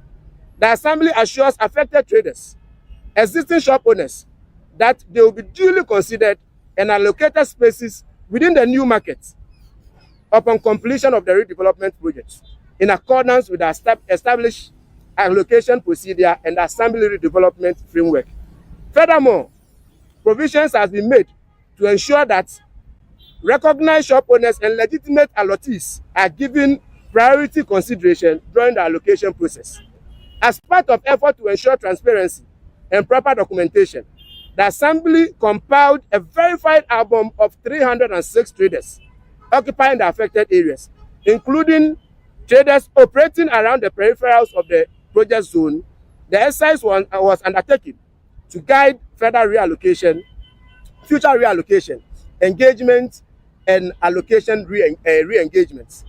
The Assembly is also aware that some affected shops are currently being occupied by third-party occupants who may not be the original allottees or recognized owners. The AMA believe that some concerns being raised are linked to fear by such occupants that the redevelopment may be allocated to the original owners or legitimate owners after the completion. The Assembly wishes to reassure all the affected persons that the compilation of the traders album is intended to ensure fairness, proper identification, transparency, and accountability in the allocation and resettlement process. The intervention also aligns with the mayor's broader vision of transforming old and deteriorating market infrastructure into modern, safe, organized, and economically vibrant trading centers capable of supporting business growth, improving sanitation, enhancing urban mobility, and promoting sustainable urban redevelopment. And the Rent Control Department has directed all private hostel owners and operators to suspend proposed increases in accommodation fees for the 2026-2027 academic year pending further consultations. The directive follows growing concerns over rising hostel charges around tertiary institutions across the country. In a statement signed by Acting Rent Commissioner Frederick Opoku, the department says the temporary freeze will allow broader stakeholder engagement on fair and lawful pricing measures within the student accommodation sector.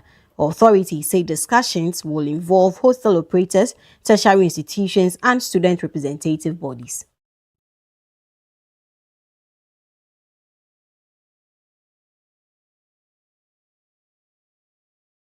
Some international news.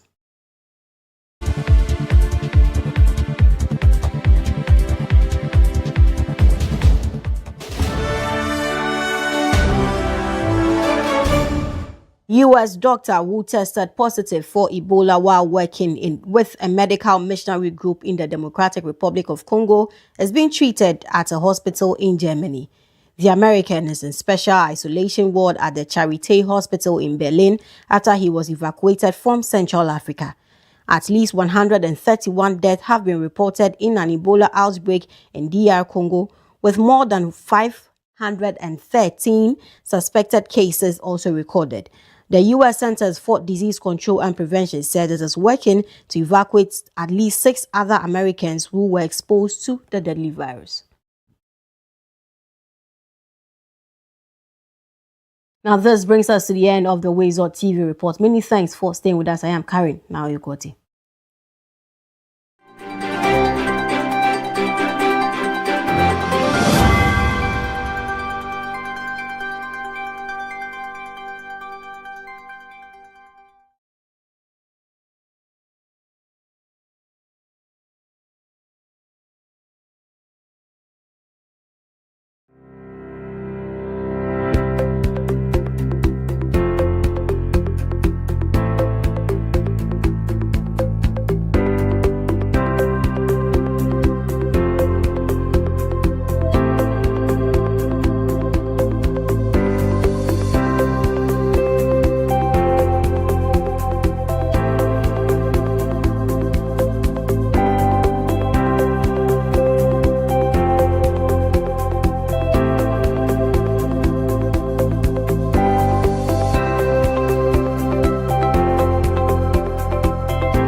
When I saw his face slipping, I knew it was a stroke.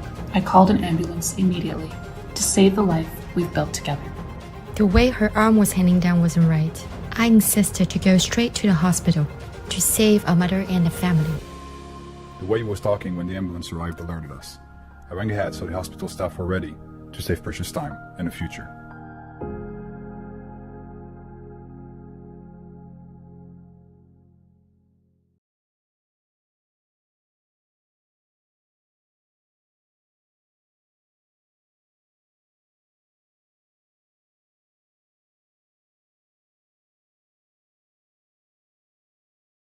Gentlemen, I've got some bad news and some good news.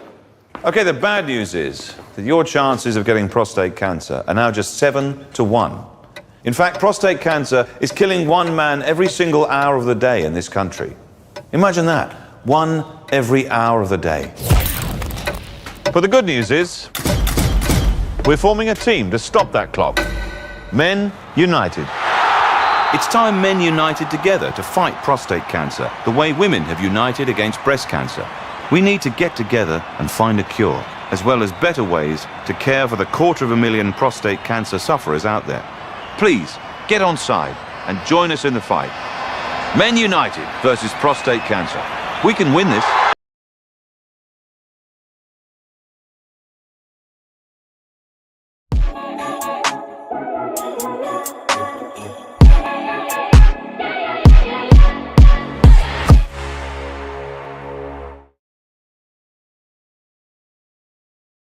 All right, you're back for sports update on the Breakfast Cafe. My name is Godfrey Amwafu. You see me this morning smiling or to support my big brother Randy Ahaji because his team Arsenal are champions of the 2025-26 EPL, and this is being done or achieved in about 22 years for the first time.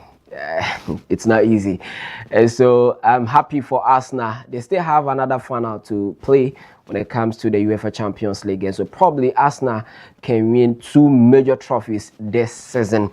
But that is not the start of our sports update this morning. We are looking at the Black Stars and their qualification for 2027 African Cup of Nations, because yesterday in Egypt, Cairo, we got to know our group and the teams that will be in our group. We are going to be in Group C, or we are in Group C, and these are going to be the teams that we are going to play for the qualification for 2027 AFCON. And so Ghana finds itself in a group with Cote d'Ivoire, the Gambia, and Somalia. And so Cote d'Ivoire, Ghana, the Gambia, and Somalia are in Group C for the qualification phase. And so if we are going to see ourselves in the 2027 African Cup of Nations, that means we need to actually place first or second in this group, which has Cote d'Ivoire, ourselves, Ghana, Somalia, and the Gambia. But these are the remaining groups, and so let's appreciate the groups as you go through. In Group A, we have Morocco, Gabon, Niger, and Lesotho. Group B has Egypt, Angola, Malawi, and South Africa. South Sudan. Group C, like I made mention, Cote d'Ivoire, Ghana, the Gambia, and Somalia. Group D has South Africa, Guinea, Kenya, and Eritrea. And Group E has Congo, DR. Then again, we have the Equatorial Guinea, we have Sierra Leone, we have Zimbabwe in Group E. F has Burkina Faso, Benin, Mauritania, and in there we also have Group G has Cameroon, Comoros, Namibia, and Congo. Group A, Tunisia, Uganda, Libya, Botswana. And then Group I has Algeria, you have Zambia, Togo, and Burundi. Group J has Senegal, Mozambique, Sudan, and Ethiopia. Group K has Mali, Cape Verde, Rwanda, Liberia, and Nigeria is in Group L with Madagascar, Tanzania, and Guinea-Bissau. But then Ghana, this is how our schedule will be. Match days 1 and 2 will be played in September 21st to October 6th, 2026. Match days 3 and 4, November 9 to 17th this year. And match days 5 and 6 will be March 22nd to 30th of 2027. So this is our group. This are the teams that Ghana will be playing against to see if we can qualify for the 2027 AFCON. Don't forget that last edition Ghana missed out. You couldn't qualify. And so we'd want to see our team qualifying for the next edition. We have World Cup to play. And so just after the World Cup, we'll be seeing our national team, if we qualify, playing in the AFCON. Now let's talk about Arsenal. Of course, after Man City dropping points against Bournemouth, gives Arsenal the chance, and now they are the EPL champions for 2025-2026. It was a heartbreaking moment for Pep Guardiola's side yesterday after the 1-1 draw with Bournemouth. This is how the game ended. Let's have a look at that game before you see how Arsenal celebrated their championship.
And so that's how that game ended, giving Arsenal the trophy for this season. It wasn't a good game for Man City. Of course, they wanted to stretch this to the latter part or to the last game of the season, but Bournemouth were too stubborn for them. They drew that game, giving Arsenal that opportunity to win this year's APL and the trophy. Of course, it is the first time in 22 years, and so that will come with much celebration.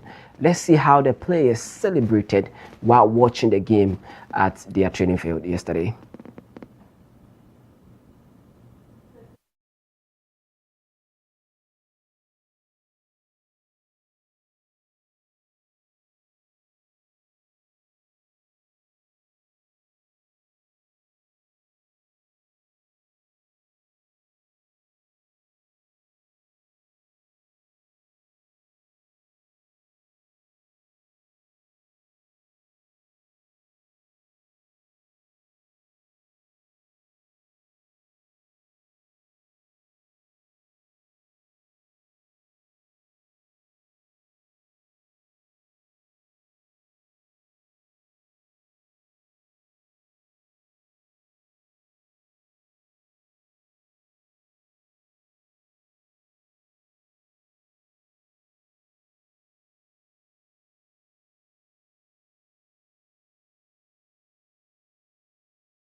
Of course, I'm not an Arsenal fan, but then the best we can do for them is be happy.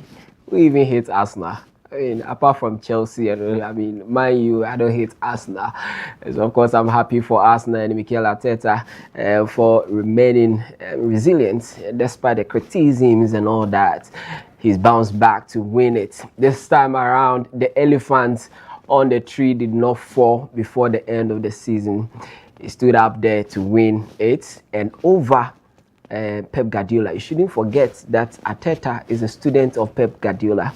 He started his coaching under him when he was an assistant to him at Man City, and he's beating him to win this season's English Premier League. Congratulations to Arsenal, the Gunners, my senior brother's team, Louis and Wafo. So congratulations to you too as well.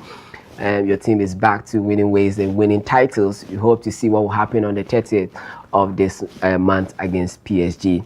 But as we've been doing the course of the week, we've been giving you some World Cup facts. We've done Mexico, we've also done Canada, and so let's look at United States of America when it comes to the World Cup. So the US reached the semifinals in the very first FIFA World Cup in 1930. It happens to be their best ever finish in the tournament. Another famous US World Cup tournament came in 1950 when they shocked England with a 1-0 victory in one of football's greatest upsets ever. And so this time around, the United States is co-hosting the 2026 FIFA World Cup with Mexico, Canada. And so it's going to be another exciting moment for the United States. How are they building on the success chalked so far with the appearance at the World Cup? You know that whenever even they meet Ghana, it's another ball game altogether. So yes, Ghana is familiar with the United States when it comes to football, because we've been playing them, meeting them at the World Cups. So we know what they can do. This time around, you've seen some quiet improvements. Mauricio Pochettino getting in there. So you see whether they will stand favorites at this year's World Cup or not, being the host nation. So we are done with the countries that are hosting. Tomorrow we bring you another country. Do stay. My name is Godfred Amwafo. I did sports. Entertainment is up next with Asantua. It's a wrap.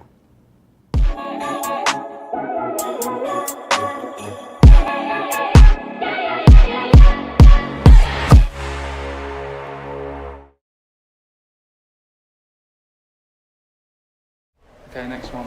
Sit down. Look to camera.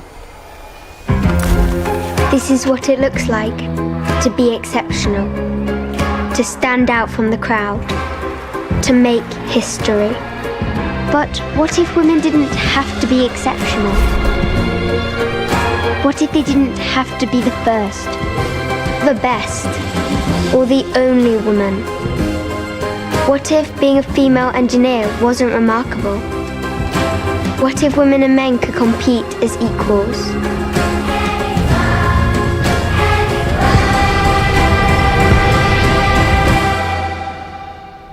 I don't want to make history.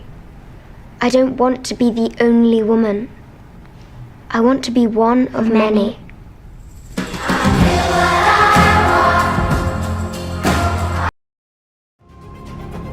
When I saw his face slipping, I knew it was a stroke. I called an ambulance immediately to save the life we've built together. The way her arm was hanging down wasn't right. I insisted to go straight to the hospital to save a mother and a family. The way he was talking when the ambulance arrived alerted us. I rang ahead so the hospital staff were ready to save precious time and the future.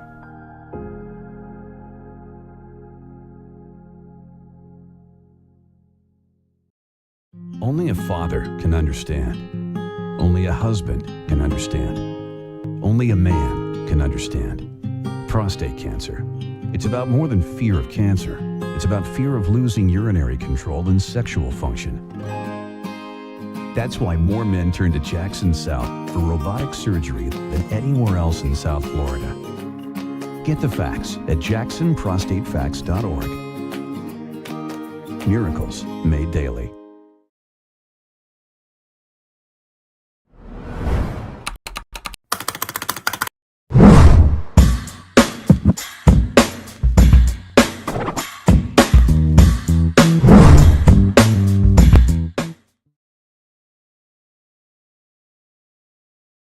Welcome back from that quick break. You're still watching the WoezorTV Breakfast Cafe. My name is Evergreen Asantwa, and this is the entertainment update. Now, this morning, Kwesi Arthur is making waves, or in some viral videos that we've seen on social media, he is praising and thanking Sarkodie for being a part of his early success. And also, an actor from Stranger Things is making a debut in a great movie which is hitting our screens and our theater very, very soon. And also, Danny Best is back in the news and talking about some of the things that he has been hearing that needed clarity or clarification. So this and more coming your way shortly. But of course, let's start off with Kwesi Arthur's story.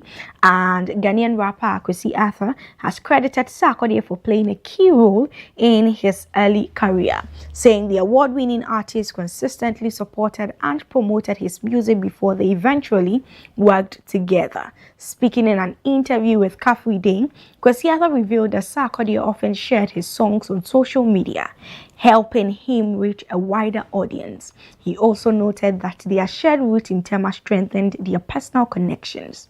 He further acknowledged support for Manifest, who helped him land a performance slot at Ghana Meets Niger during a crucial stage of his rise.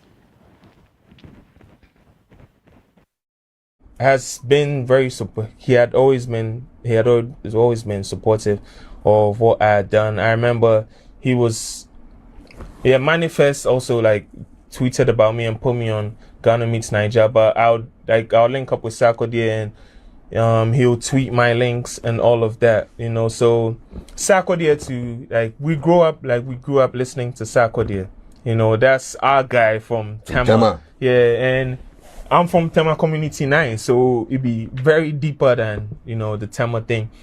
And yeah, I believe it was only right that Sarkodie got on the song. You know, at that time the song was already doing wonders among the people who were familiar with Kwesi Arthur, but Sarkodie elevated it. And that Medical to jump in on it also gave it a really great standing. So yeah, big ups to Sarkodie and Medical for doing that song with me. Yeah, it really added something else to the great vibe that was already there. That is what Kwesi Arthur is saying. So if you didn't know about this, now you know. And a huge kudos going out to Sarkodie and Manifest.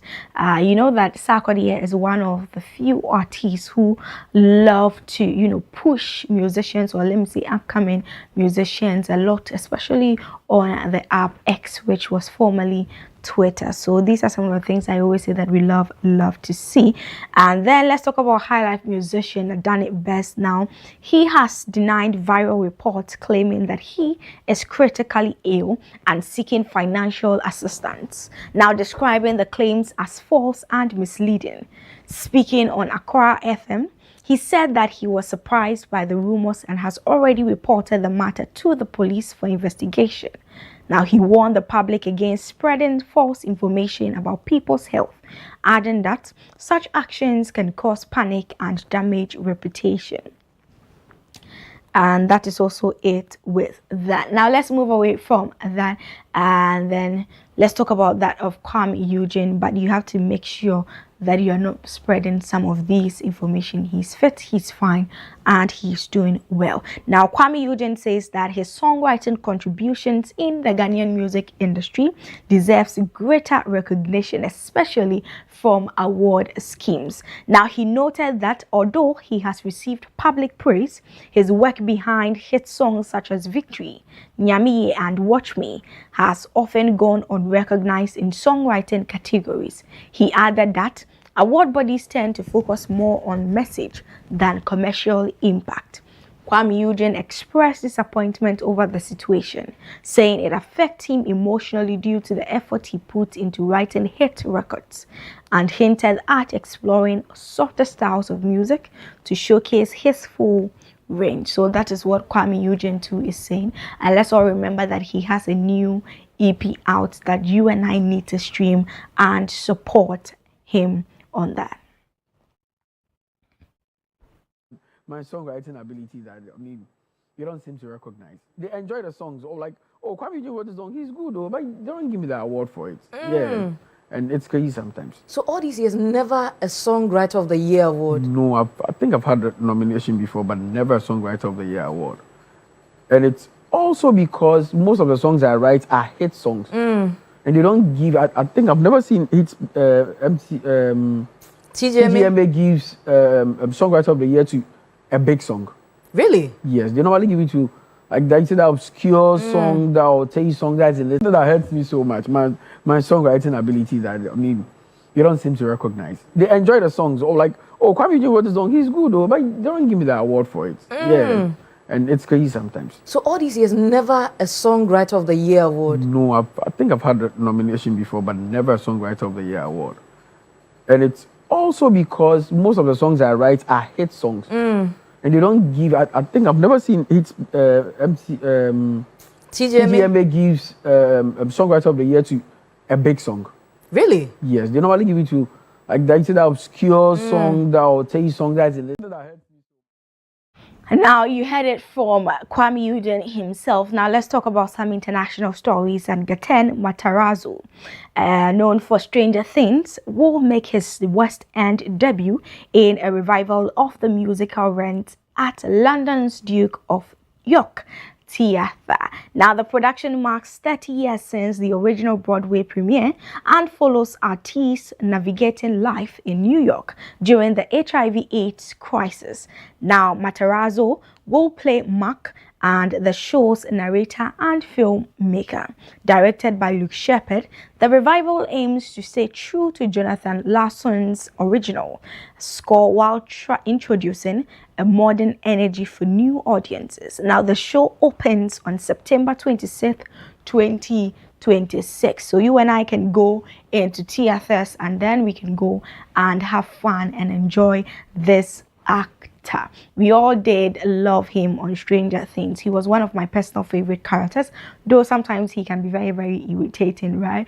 But trust me, he did his part, and I know that he's going to also deliver with this one. And this is where I draw the curtains down for today's entertainment update here on the WoezorTV Breakfast Cafe. My name is Evergreen Asantua. Thank you for watching. And today at 2 p.m, I'll come your way with Tune Talk, where we talk the tune and make sure that we live the vibe. We're talking music, we're talking games, we're talking, in fact, impactful and meaningful conversations. So join me at 2 p.m. here on WoezorTV. I'll see you at 2. Until then, take care of yourself. Have a good morning.